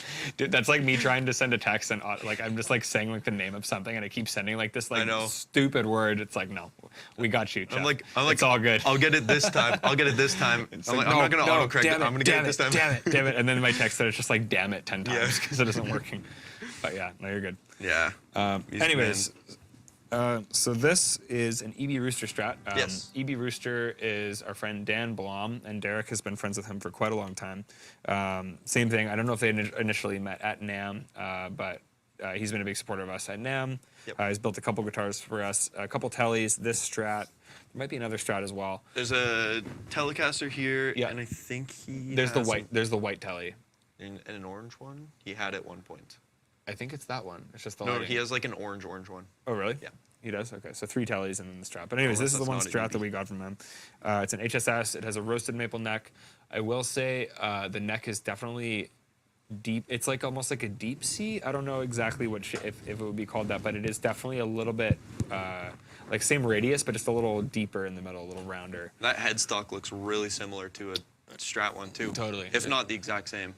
This little point here is different. Oh, yeah. But it is close for Oh, sure. because this isn't. Yeah. Yeah, but this would be more similar to like what Fender would call like a vintage neck, I guess. But it is more like a deep C. Oh God, I was out in Bedford a couple weeks ago. Maybe I wanted to eat. We're doing it. Bedford too. It's like the industrial area. Lower Sackville. That's where my mom's from, dude. You know, there's 4 Sackvilles in the Maritimes. It's great. Everyone is actually. Alex says everyone's actually from Lower Sackville. Whoops. Yeah, so this is an HSS. I feel like these pickups are definitely lower output than those. Yeah, are those just stock? Yeah, I mean, I guess I could have asked what's in them, but they were just whatever the guitar came with. Yeah, I don't think EB Rooster makes their own pickups, but No. So, it's whatever comes with the EB Rooster. Yeah. I'm sure they use different things depending on what they build, but I would imagine these are just kind of like a mid to low output Strat set. And this is stupid hot output. These fish bits.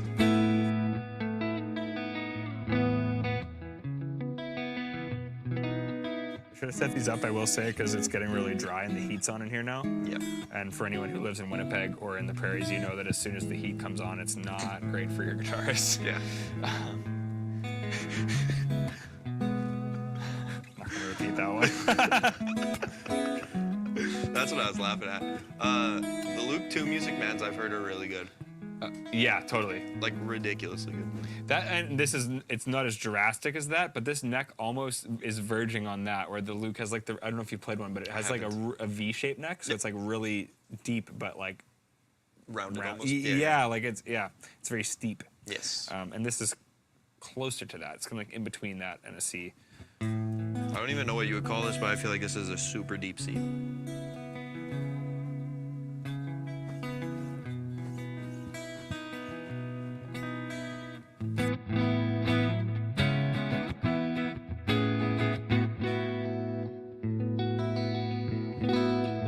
Mike Shred's getting a Ernie Ball Majesty 8. Oh, dude. Awesome. Yeah, Music Man just started doing the 8-string thing, which is sick. I feel like Music Mans have the best roasted maple, in my opinion. Yeah, they're really nice, for sure. I mean, don't get me wrong, that thing is gorgeous too. This guitar is really balanced. Yes. Like tonally, I'm finding like the which is great, like because the top end, like when I'm on that split position, Yeah, it's not quite as because the other honky. Fenders were super, yeah. Yeah, totally. Which is nice. It's like a really nice balance. Silent observationalist. Sorry, sadly we don't have any Canadian builder boutique guitars. Yeah, This is from I'm Nashville. trying to think of who it would be. I think that's also from This is Nashville. also from Nashville. I'm trying to think of who it would be. Well, and I also saw you, Silent Reservationist, commenting about MRSPs on these. I don't have the exact pricing on them. I know that the Fenders, like the custom builds, are probably about twice the price of the Fenders. I would assume the Fenders are like a couple grand US these days.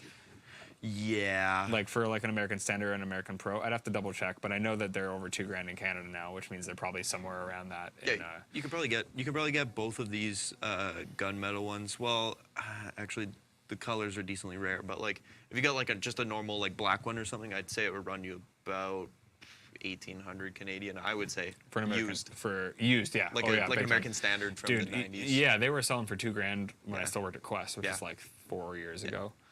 Which I feel like they hold their value pretty well. Definitely, yeah. And I remember you used to be able to get an American Special for like $900 Canadian. That's like when unheard I of started now. working there in like 2011. Yeah, it's crazy. But yeah, I'm really digging how balanced this is. And it does have the bridge humbucker.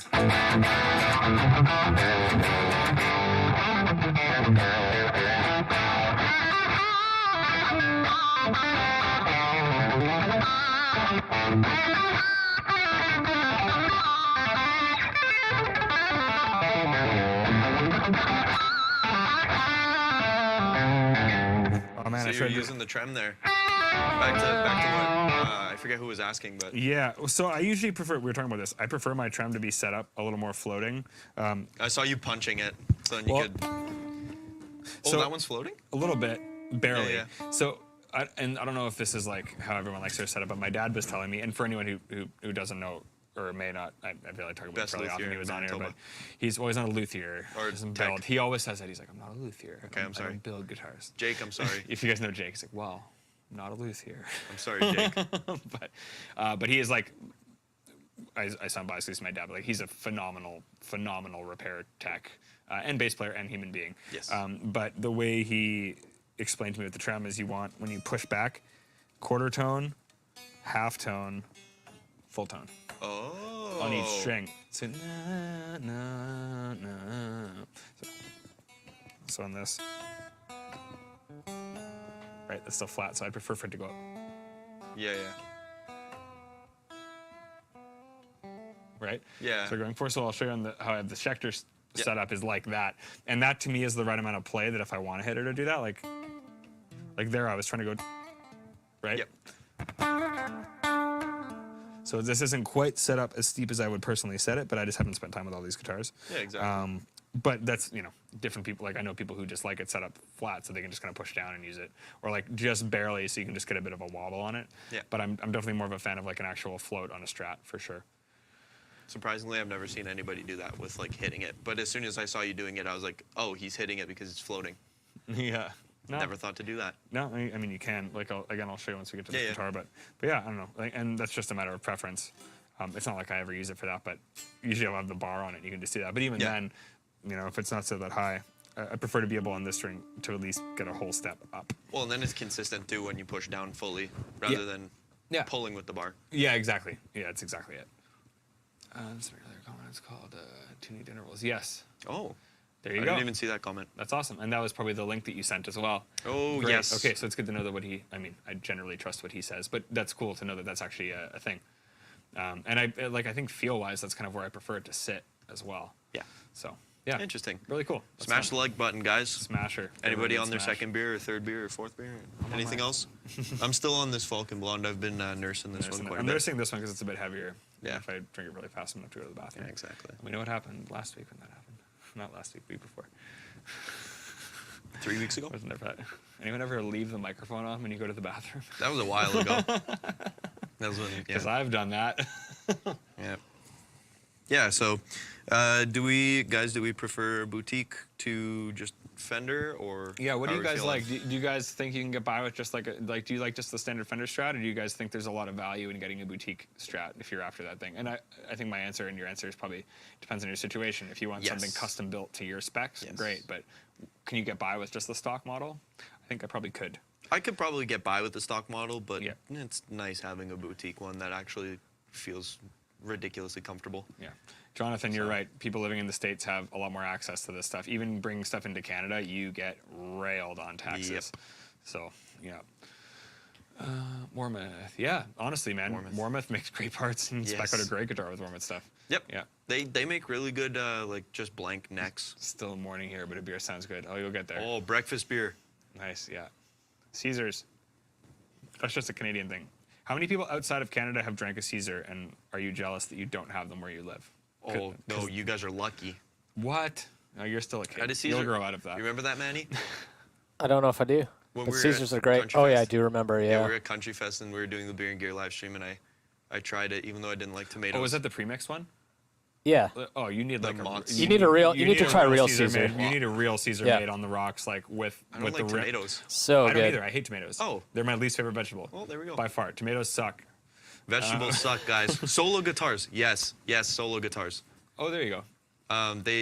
They're a fruit. Sorry, Alex is correct. Vegetables are. I was gonna say vegetables are a fruit. Tomatoes are a fruit. I'm tired, guys. Solo guitars in Canada. They make like DIY kits. Davey, Caesar's using dill pickle vodka is crazy good. Hey, Dad, what's up? I'm sorry for calling you a luthier. I called you a luthier earlier, but you're a tech. You're a tech. He could do that, but I'm new. I'm new. a Caesar with the dill pickle vodka. So a Caesar is basically like a Bloody Mary, but with I guess Tabasco and pickle juice, basically. So it's like a much more savory version of a Bloody Mary, and it's really good. Dave, you are Sounds like incorrect. heartburn. Spicy Bloody Mary. There you go. I don't know. It's good like with brunch. It's not like I would go out like at night and get a Caesar. Yeah, because that would bog exactly. you down. But it's like a good like hangover drink or brunch drink. Airport drink. Always a good bet. Davey, sadly, we do not have any sirs in the shop right now. We don't. Sorry, I digress because Caesar's distracted me. Sean has one that he uses in a bunch of our videos that we've tried here in the shop. And I will say I wish we had it here because Sir makes phenomenal guitars. Yes. And they are definitely some of my favorite boutique Strats. 100%. Yep. Yeah. Clamato juice, though. I know, dude, it's not something I like generally, but I don't know. I guess it just grew on me. Again, maybe I'm just getting older now. I didn't like them until recently. David, I agree. I was the Renee same. music. I think getting older, you just kind of start to like them. Yeah, I see. You have to. Your taste buds deteriorate, and you need a little more of that kick to actually taste stuff. So I see. I'd imagine if I was a smoker, I would have hit that point a long time ago, but I'm not. So Bo, when did you start liking Caesars? Bo just pops in out of Yeah. nowhere. Just pops You guys- in through the door. you guys heard- When I was 10. I heard smoking. Yeah, I heard smoking. something about cigarettes. Yeah, exactly. RNA music, yeah, that is a lot of amps on that back wall. We're actually not using those today. We're just using Rev D20s. No, but maybe we'll do another comparison one day. Like I remember Yep. we shot out this whole wall. Yep. We're We getting need the to other one set up Yeah. eventually. I think we can shuffle some stuff around. There's enough things that we could try. I'm working on wiring up both walls, so. And that's We'll get Manny that going. talking, so Yeah, Manny, hold him accountable. I will say Manny wired up pretty much everything in the studio, and Alex too. Alex did pretty much all the lighting and wiring. Huge thank you. Other to both stuff. of them. Manny did all of the amp wall wiring and rigging stuff, and yeah. everything, and we just sit here and use it. So thank you. Drinks shouldn't be thick unless they're a milkshake. That's how I like milkshakes. I'm trying to think of what else. Flux, see you later. Have a good See you, dude. Have a good night. good week. See you next time. Yeah. Yeah. I'm trying to think of other thick drinks that are good, other than a milkshake. But Not a Guinness fan. no. No. You ever had thick water? You guys ever had that? That sounds like pollution. No, it's like for old people that That can't. sounds that can't- awful. It's for old people that can't swallow Is liquids. it spelled with 2 C's? No, I wish. I actually don't even think it's called thick water. I just call it that. It's just viscous water. Viscous water. That sounds even worse. Yeah, I don't think it's great, but it's for old people that can't swallow liquids. Dave, I know it's not. I was just saying they taste heavy. Oh, eggnog. Yeah, eggnog's good. Oh, not an eggnog fan. I find chocolate milk's a little thicker than white milk. You're correct, Dave. My age Guinness is actually is a showing. light beer. I'm just a baby. My age is showing. You said chocolate milk is thicker than white milk. Yeah, eggnog. I like eggnog. But Alex says Pepto-Bismol is pretty good. You like eggnog? Yeah, You a rum and eggnog guy? not really. So you like eggnog, but you don't like rum and eggnog? Like rum and eggnog's okay. I've had it once, I think, and it was here. At the Christmas party. Yeah, at the Christmas party. No, not at the Christmas party. At the shoot that we had for the elf, the elf videos. Oh yeah, Classic. I remember that. Yeah, when we shot the Chicken That milk. wasn't the winter test facility one. That was the Christmas contest. That was the 12 days of Yeah. Rev Miss or where whatever we call Santa it. Claus drove the forklift out the parking lot Yes. while he was drinking a beer. Yeah. Isn't Chicken milk. Well, Filet. Kyle's That's what drinking? eggnog is. Kyle's drinking turkey milk Alex says eggnog is chicken milk. because it's pool de lait. That's what it is. That's what it is. Like nog with no rum. I only say rum and eggnog because I'm not a big eggnog fan, but I can manage it with rum. I have to cut eggnog with milk to make it a little less thick. To be honest. Oh, dude. I know it sounds bad if you like I'm just hating on everything, but I don't really drink a lot of milk either. Neither do I. Like straight up, never drink straight milk. But Good with chocolate milk. Good with coffee. I like cream better. Good than, with cookies. You're a cream guy? Yeah. Oh yeah, I'm a cream guy. Nice. Eggnog's too thick. I'll have half eggnog, half milk, half rum. There you go. But that's Oh. 3 halves. Wait. I know what you mean. Yeah. Thirds. Oh, I see what you mean. Half eggnog, half rum mixed together, half rum. Or half eggnog, half milk mixed together, half rum. Yeah. Gotcha. Oh yeah, those aloe vera drinks. Yeah, we're really going on a tangent. Are here we counting? today. Are we counting boba as a thick drink? Oh, like bubble tea? Yeah. Yeah. Guess so. Like I'll get the slushy one. So good. Yeah, I will say bubble tea's pretty good. Anyways, guys, we're doing Anyways, strats today, not guitars. thick, Yeah, thick, sweet thick guitars. drinks. Let's keep going on that. So, How does that sound with high gain? I was just gonna try that. I was gonna say I really Oh. do like so. General consensus on EB Rooster is it's a lot more balanced than the other Yes. strats we've tried tonight, which is really nice. High gain. Let's turn on the G8 here.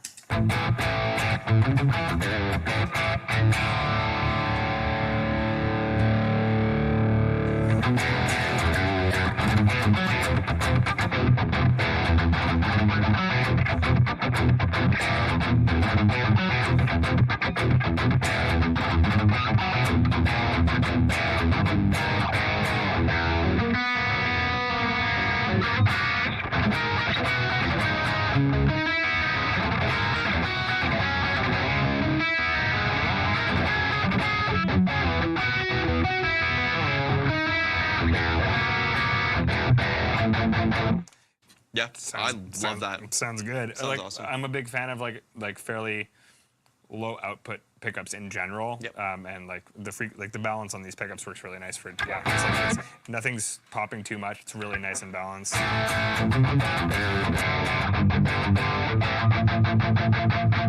It does gent.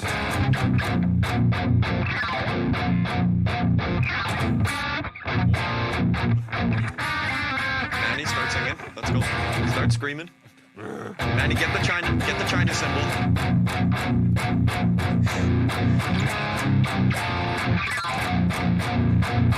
So that's just it's a lot of gain. Yeah, Running that is. the tilt boost and the tilt drive into the G3. With a gate. Not that really matters. I can turn the threshold up on the G8 a bit, and then we'll probably kill some of that. Yeah, there you Yeah, go. there you go. That's the trick. I was gonna say, how loud is it without? Wow. That's really not that bad. That's. Oh, there you go. Yeah, I was gonna say. But yeah, with the G8. So that's kind of the trick, eh? Like, I feel yeah. like a lot of people ask, just kind of turn the threshold until you hit. It's threshold to taste, and then I normally put the hold and release to about 11 o'clock for both of them. Like there? Yeah. Yeah, Ish. I usually go a little bit tighter on that. But I usually just turn it off if I'm not using it.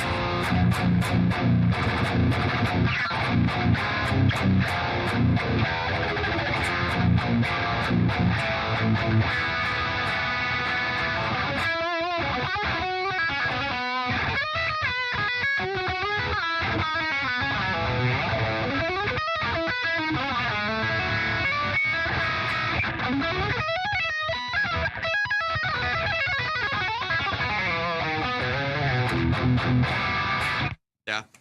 Works. Sounds really good. I really like this guitar quite I a bit. love the sound of that. Every EB Rooster I've played, I've really enjoyed a lot. So Yeah. big shout out to Dan Blom. This probably was my favorite one so far. Wicked guitars. Really nice guitar. Alex, would you be able to scroll up just a tiny, tiny bit? I know somebody got a Mark III. Dave, I'm glad you're enjoying it. Chris, what's up, dude? Sorry, I Good just want to give a times. shout out to Chris Romigard as well from Peg City Pickups. who is here. Peg City. What's I up, was Chris? actually about to talk about Peg City pickups, and I've heard that they're unreal. They are unreal. And, Chris has a friggin' set for me that I've been meaning to pick up forever, and Yeah. I've been away like an idiot. So, Chris, once I'm back from Sweetwater next week, let's please meet up so I can get that from you. It'd be awesome. Yeah, I was gonna start talking when we were talking about pickups previously. I was talking about local. We're gonna talk about local places in Winnipeg. Is it Bare Knuckle that's also in No, Winnipeg? Bare Knuckle is UK. Yeah, no, Okay. Bare Knuckle is very far from here. Who am I thinking of? That's Well, also. there's Beard Cell and there's Cell, yes. there's Chris. Like Peg City Pickups, I would say Chris is the big one. Yeah. And makes some of my favorite pickups for sure. Sweet. And then there might have been someone else, but those are the two that I know of. And I'm Dorian has blanking. Dorian Yeah. has the Beard Cells and I've couple, heard Beard Cells. couple very of his guitars, and yeah, they're really low output, but they're voiced in a nice way too. So, yeah, I like them. Yeah, I don't know. I was about to get to that, Alex. I don't know what IRs we're using. Manny, you set this all up, please. This is Help me. so on these. Oh. It's It's just literally- a 412 with the. Yeah. Is just it the speaker? These warehouse? ones are still loaded. So these D20s were before we did the Celestion pack. Yeah. So these D20s and probably most D20s in the world came loaded with our WGS Yes. pack. Yes. So there's 3 different cabinets. So there's 6 slots, and it's 3 different cabs Yep. with and without verb. Yeah, it's just dry and then reverb for Yeah. 2 or 412s, 2 or 212s, 2 or 112s. Yep. So what you're hearing right now is the 412. Yeah. Oh, let me get that game.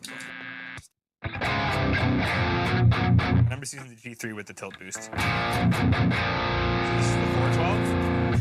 This is the 212 here.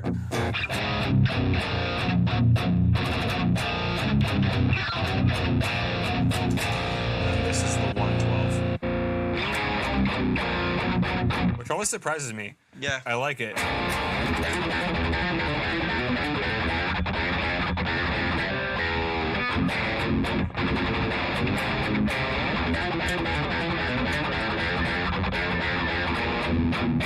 But the 412 stock. I like the 412 the best.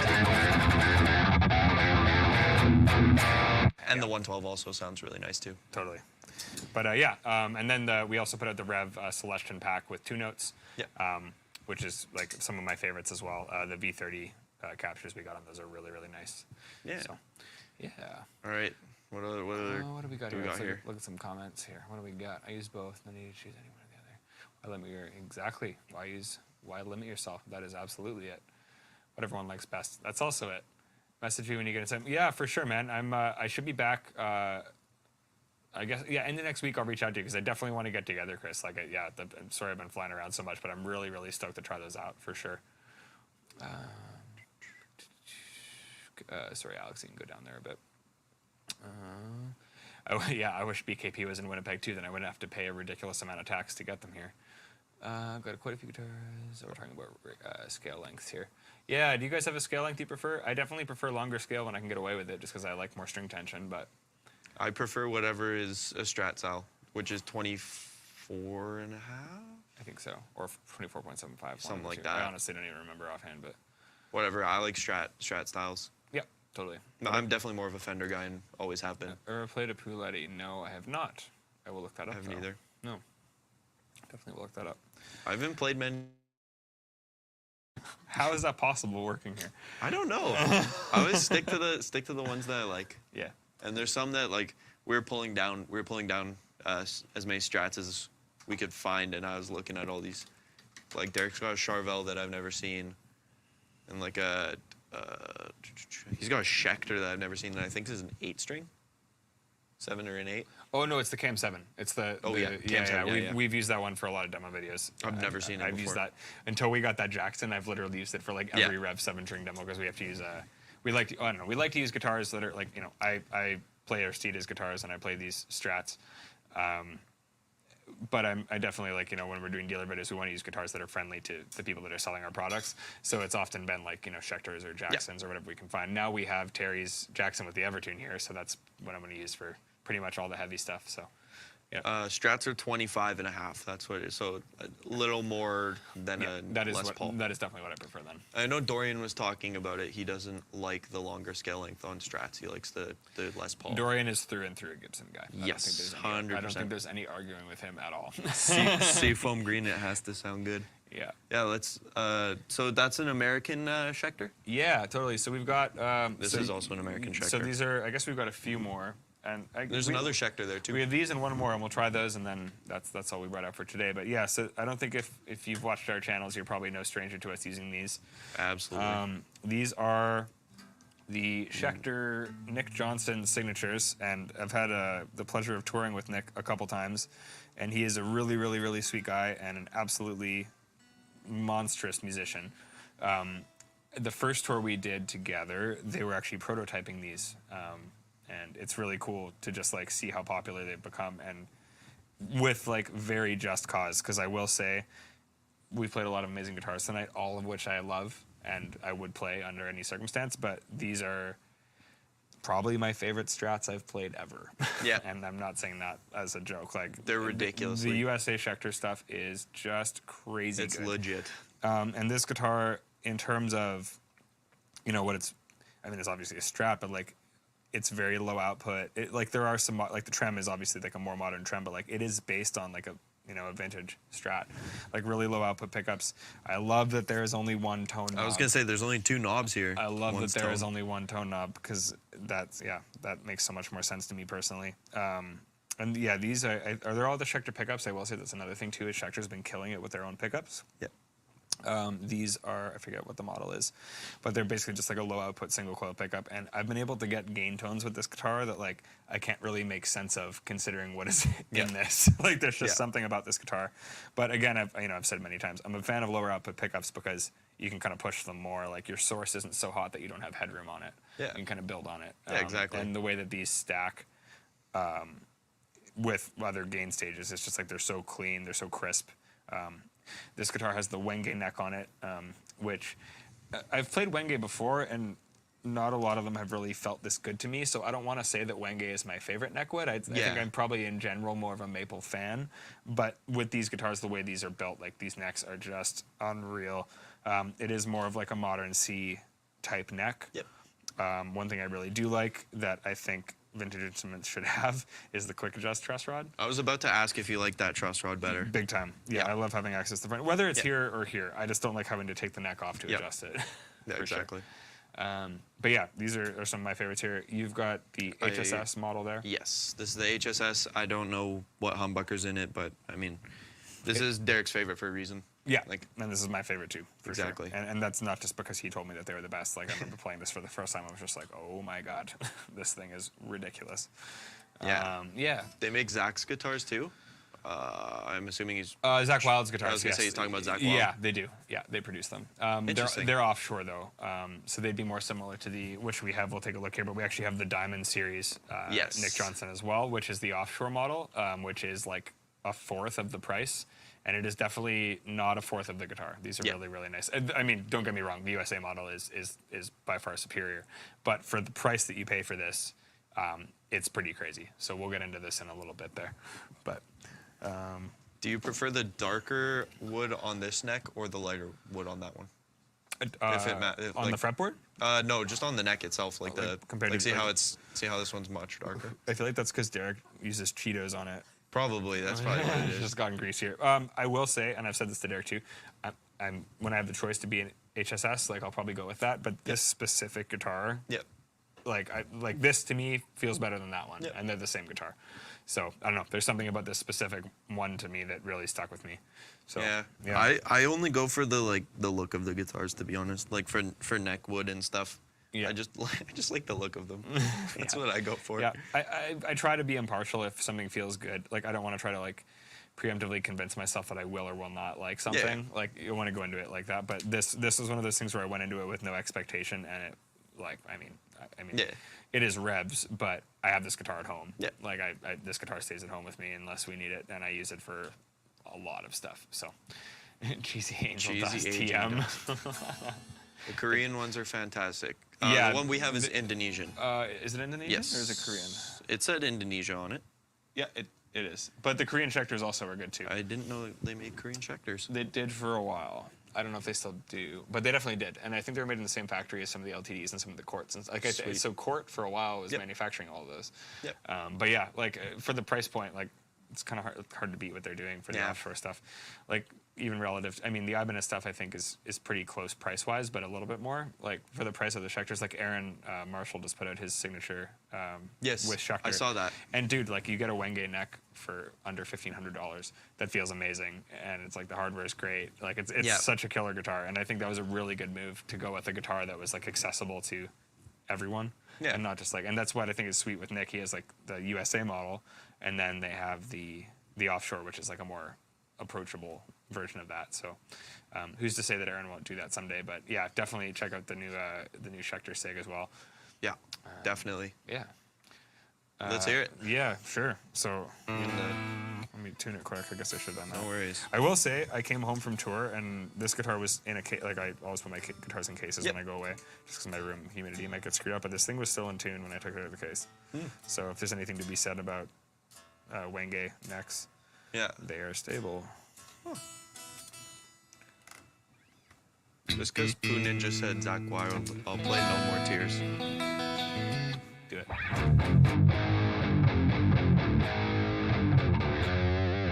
Good tone for that. Can't believe I missed that pinch harmonic there, boys. And then I just can't do it anymore.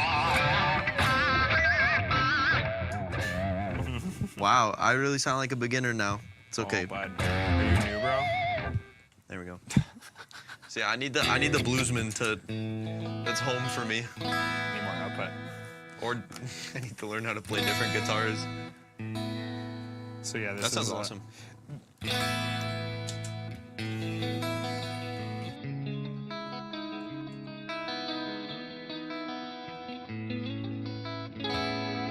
So I really like position 4 for that type of tone.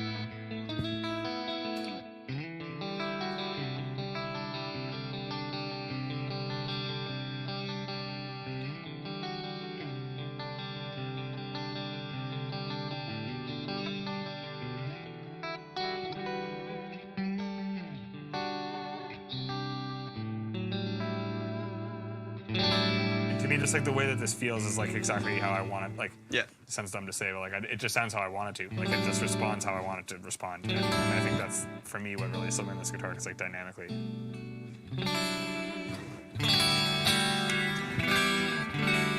And it gets super chimey too when you want it to. In the, like the second position. Yep.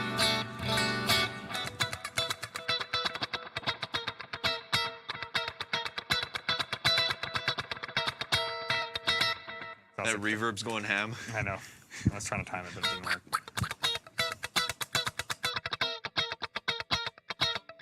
That's like the squeeze stuff. Yeah. But for the, to me, that is like the tone that I like.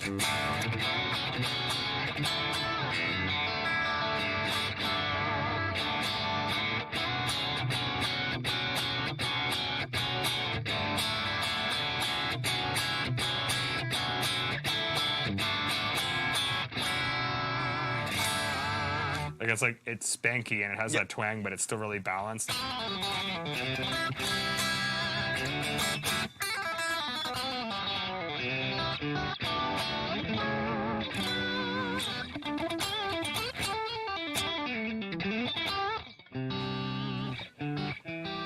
the same sound, right? Like when you dig into it, and I think that's the nice thing about these pickups is like you really have to dig into them, but they're so responsive. Like when you back them off, like.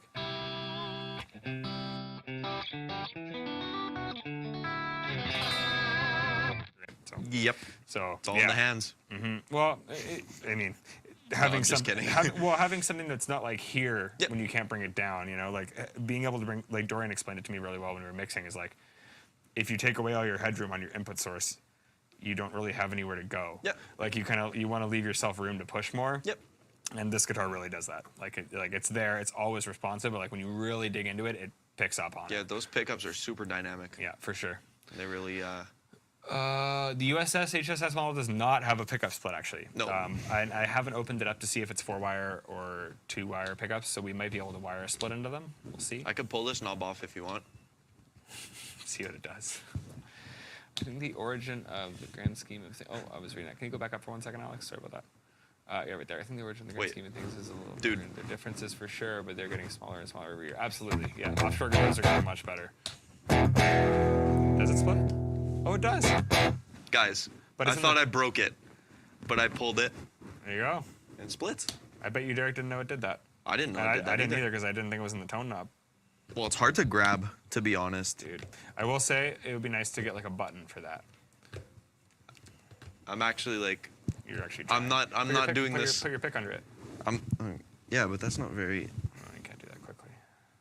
Either way, good to know it does do that. I mean, yeah. So out of curiosity, let's put both of those on a clean, like put them on like position 2, Okay. and let's see if we notice a big difference from the single coil to the humbucker split. Okay.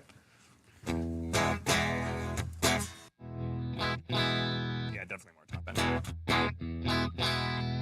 Mine are always darker. Am I wrong? No, In you're my not ears, they're wrong. I darker. mean, Okay. tonight it has been at least. Yeah.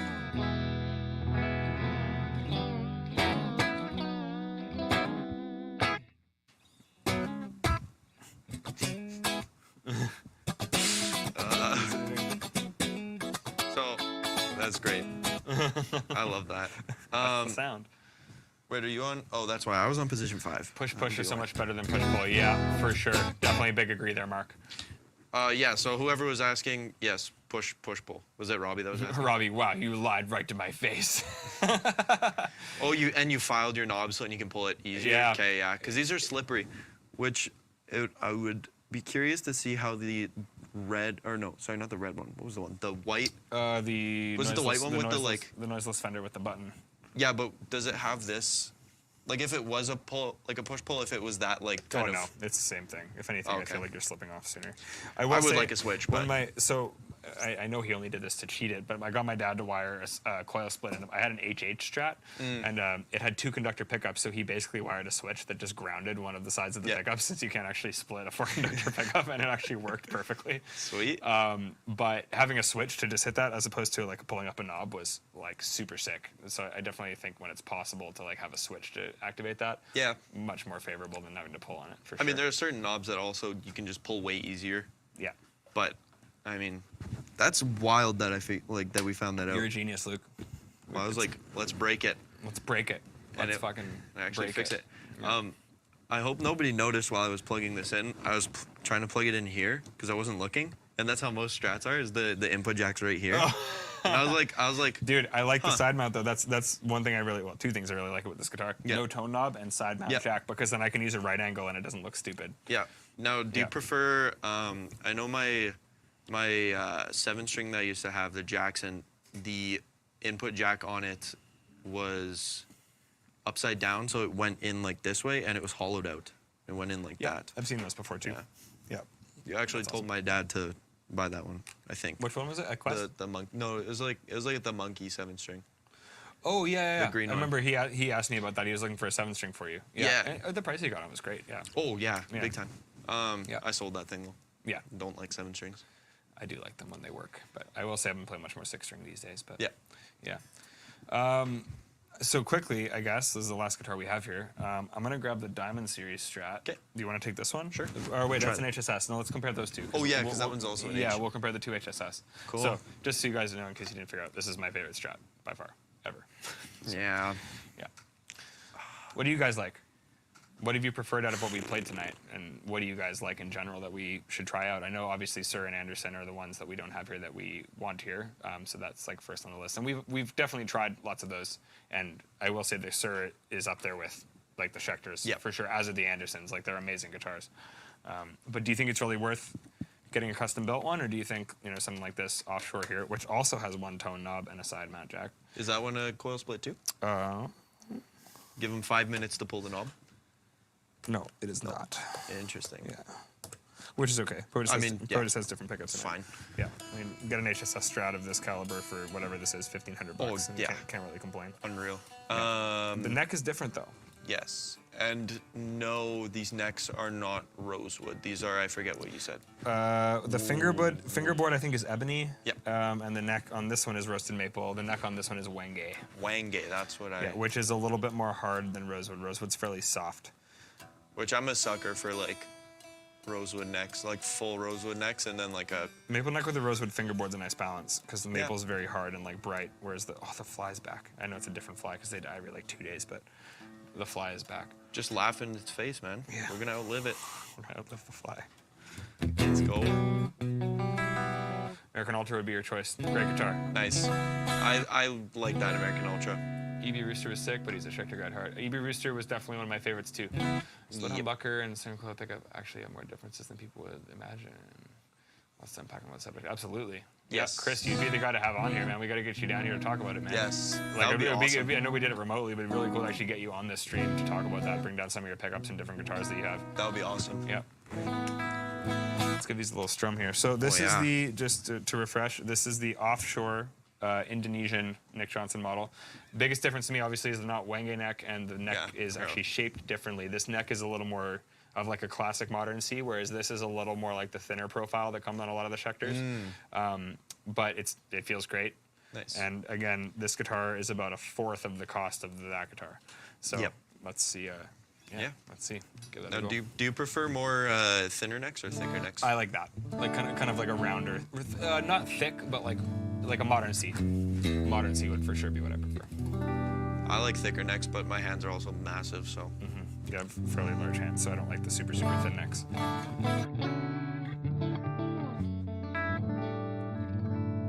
I definitely do notice a difference in feel, but do I think it's like a $4,000 difference or $3,000 difference? Probably not. Probably not. Different sound there for sure, like.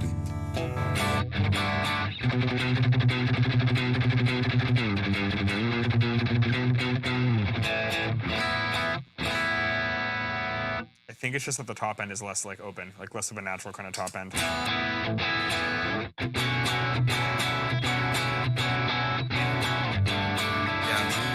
I mean, for 1,500. Oh yeah, there's no comparison for the price, but. Can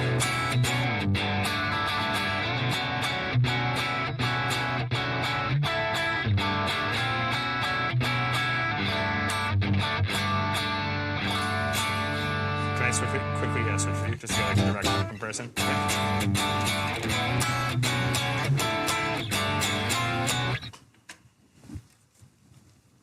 Silence. Oh yeah, that is way thinner. Yeah, that's a difference for sure. definitely a difference. But again, it's all relative. Like when we're talking about this whole thing, like is it worth to buy a boutique Strat? It's like it depends on if you want to spend that much on something that's going to have that much of a difference for you or not. And I think that this is a much more approachable guitar that will probably appeal to a lot more people because of what it is for its price point. Yeah. But if you're willing to drop, several thousands of dollars on a custom guitar, obviously something like this is built like unbelievably well. Oh yeah. So, what do you think of that guy? I mean, I'm not a huge fan of thinner necks, so I'm not the biggest fan of this. Like, I feel like it's even thinner than like what a normal Fender Strat would be. It is. It's more similar to like an Ibanez. Exactly. Yeah. Actually, that is yeah. It's more like an Ibanez, and I am a sucker for like almost like borderline baseball bat necks. Like, so I mean, it sounds nice, feels nice, but. Prudential made a good point. If you're spending over $2,000, it better be what you want. That's exactly it. And I think the main thing is being willing to try stuff and see and not really get locked into what other people might tell you online because everybody's opinions are different. And it all comes down to what makes sense to you relative to your price point. relative to, I guess how much that means to you. And also just like, different woods sound different, different pickups sound different, different neck shapes feel different. There's nothing that's better. It's really just a matter of trying different things to get used to it and finding what works best for you. Yeah. Like the Fender Strats, the difference is pretty minor between the high end and the more moderate models. I agree. But the vibe on any given guitar, regardless, of the price is key. Yes. Yep, absolutely. I'll never clown on anybody for like playing Squires or Mexican Strats or anything, because it's like, I mean, even recently, like Squires have been so much better. The classic vibes are wicked. They're unreal. They're real. I remember when at Quest those were $400. Yeah. Like it was crazy. Like some of them felt better than some of the Mexican ones we had. I remember when we got those, my dad made me do like a blind shootout with 3 guitars and guess which one was the American one, and I guessed that without looking at it. Like it was like a classic vibe. Yeah. Have you tried the EVH neck profile? It's quite comfortable. We have the Frankenstrat right beside us, but that's a different. It's definitely not in playable condition. But it feels like a slightly slimmer modern C. I was about to say it's slimmer, but it's sanded, so I like that. Yeah, big fan of sanded necks for sure. Yes. If anyone has a gloss neck you don't like, take some 600 grit sandpaper to it. It won't destroy it, I promise, and it will change your life. Man, even Epiphones now are insane. Yep, totally. Man, but think about what they cost now too, relative to what they did. Yeah, like they better be. I got a Epiphone Dot, which is like the 335 for $400, and I played Lucille, and I was like, there's not much of a difference between my $400 guitar and his $7,000 one. I know you're gonna disagree, but his is set up so poorly. That thing has been played in years. Derek, so that kind of takes points down. So if I had one that, I was gonna say, I think the reason I like this one less than the one that I have is because I've taken care of it. Oh, exactly. Look at this one. It's got a couple dings here. It's got some Cheeto dust over here. It's also road worn a bit, not really, but I will say it's got the nitro cracking. The neck to me, the satin has kind of worn down a bit. I feel like if we took some 600 to this, it would make it magic. Yeah. It is magic, but it would make it more magic again. Have you had the opportunity to try the Satriani Ibanez? Any of them? Yeah, like the S series ones. I mean, that's similar to the guitar that you had up there that we were maybe going to try. Yes, I saw that. Like the Silver Surfer thing. It's basically like a souped up Ibanez S series.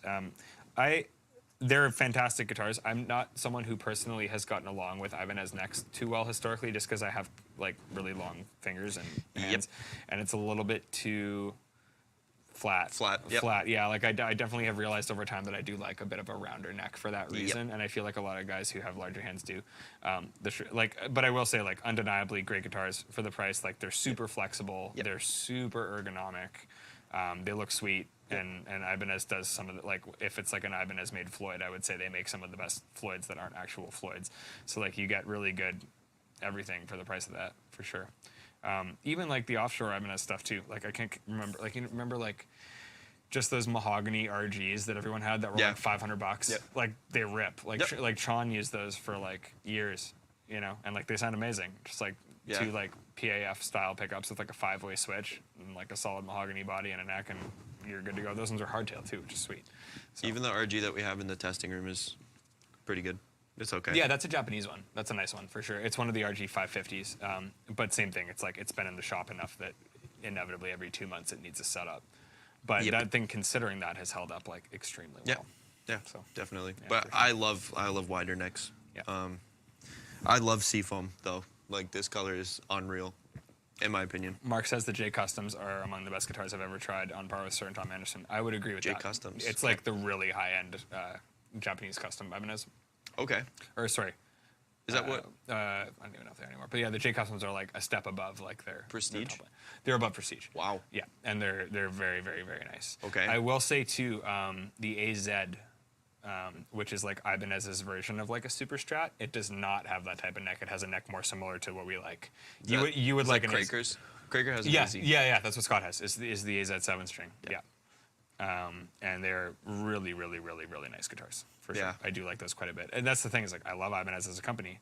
Personally, just don't like the thinner necks like that. But the one that they make that does have the neck that I like, I love it. It's a great guitar. So. But yeah, this Schecter's, I do enjoy it, and it's got locking tuners on it, which is pretty sweet for $1,500. Yeah, like honestly. Chris Peg City Pickup says he has a 91 RG 550. Man, that's probably banging. Yeah, 100%. Any color you like, as long as it's black, says Poo Ninja. Yeah. What are our favorite colors, guys? See, I don't really. I like a nice vintage white. Yep. Olympic white. Olympic Go white, to. aged white, anything cream. Yep. I do like seafoam. This guitar just happened to be seafoam. It wasn't like I chose that. Yeah. But I'm a big fan of or like I have one Aristides that's like this really crazy neon pink. Yes. Like the 7-string with the gold hardware, Yep. which I really like. I'm definitely a fan of like lighter colored guitars, I think. Yeah, me too. Yeah. Black, white, or purple? I think just because you can purple? see the detail more. Yep. Yeah, you know. Yeah, I'm a sucker for blue. I don't enjoy red that much, surprisingly. I used to as a kid. Yeah. Don't anymore. Well, that thought explains it. Thought it was cool and edgy. Yeah. Like red. Yeah. Red channel. Black. Alex said black, white, or purple. What kind of purple? Like your Wolfgang, kind of like the flame purple top. Yeah. Never seen that one. I've only seen the silver one. It's wait, you do have that, right? I'm not crazy. Okay. Yeah, I was gonna say. I was like, I feel like I saw you playing one at some point. I had 2 purple ones. You have a microphone, don't you? Man, We want to hear your voice. Yeah. There we A go. white 2019 Epiphone LP custom for $420 from Guitar Center. Also came with $200 case. I was looking at LP customs for weeks, and then had a deal and popped up. No one stood a chance at getting it. Nice, man. Oh. Dude, that's a good deal. Like, man, yeah, the Epiphone stuff for the price is so solid. Epiphones like, are for legit. $420, man. Like, come on, that's sick. Carbon copy's a great delay. Yep, dude. I have the same carbon copy I've had since I was 15 years old. It is amazing. I use a DL4 for my delay. Robbie likes earthy tones, dark reds, gold tops, honeyburst. Yeah, for sure. I think in general, color-wise, I like earth tones. Honeyburst is really nice. Yeah, And Shell Pink's probably one of my favorites as well. yeah, absolutely. Yeah. I guess we're getting there, guys. Yep. If you guys have any questions at all, now would probably be the time. I think we're Yes. going to wrap her up fairly soon here. We're going for a couple hours. I will say it was nice doing this with you, dude. Yeah, it was lots of fun. Absolutely. It was good having you back.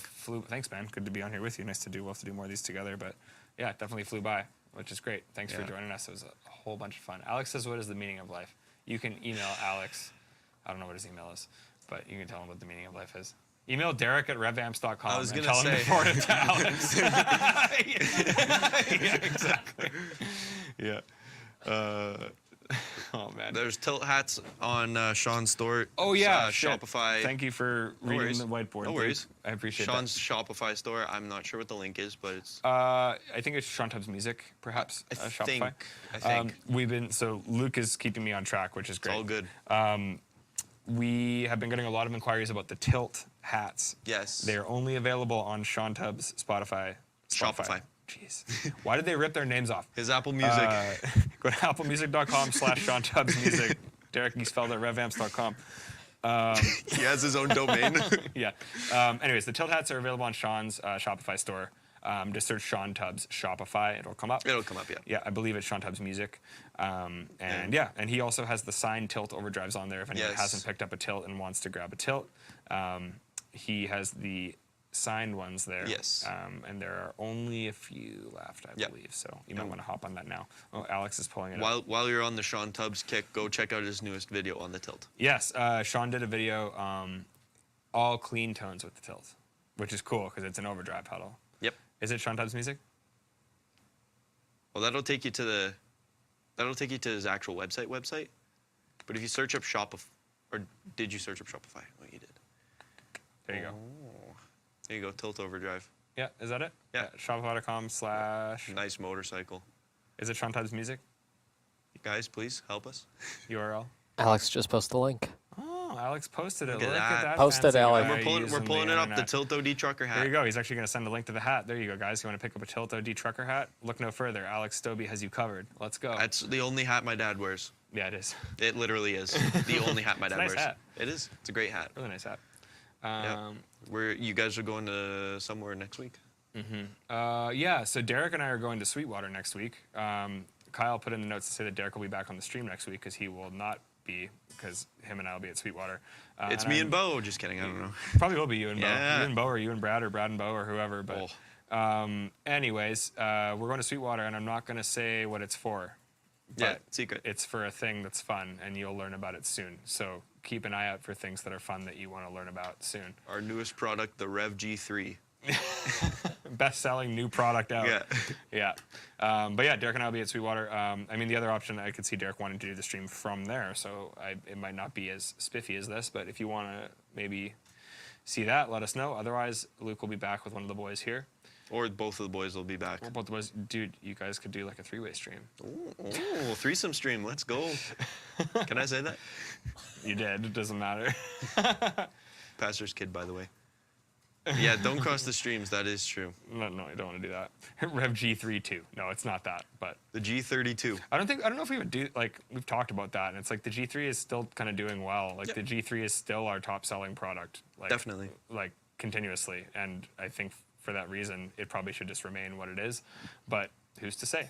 Maybe something else will come out that we want to make a new line of pedals based off of, or maybe we'll just put out some more new pedals. Who knows? Poo Ninja, get your awesome. hats. You said get your hats while you're Get at it. your hats. Get that like button, too. Smash the like button. Anyways, yeah. I think that's I think that's all she wrote for tonight. all she wrote, boys. Thanks, buddy. Thank you. Crushed it. Thanks for coming out. And yeah, as always, if there's any stream topics you guys want to hear or anything you want us to cover, please feel free to shoot us a message. Luke is going to follow Derek's tradition and turn on every pedal. And that is our cue. Oh, he wouldn't do that. That's bad. You're banished. Oh, yeah. Don't forget the delay.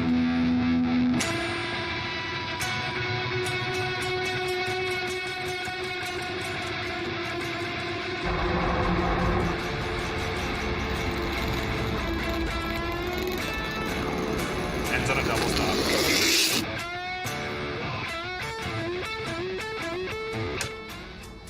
Aw. Whoa, what's that noise? It's Manny's Still oscillating. ambient Still effect. oscillating. Anyways. Okay, fine, we can go back. Thanks, guys. We'll see you next week. Listen to that sustain, boys.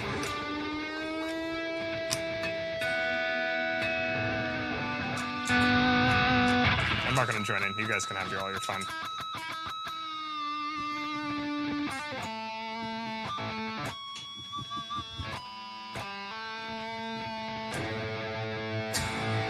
Okay, boys. See you later. Bye.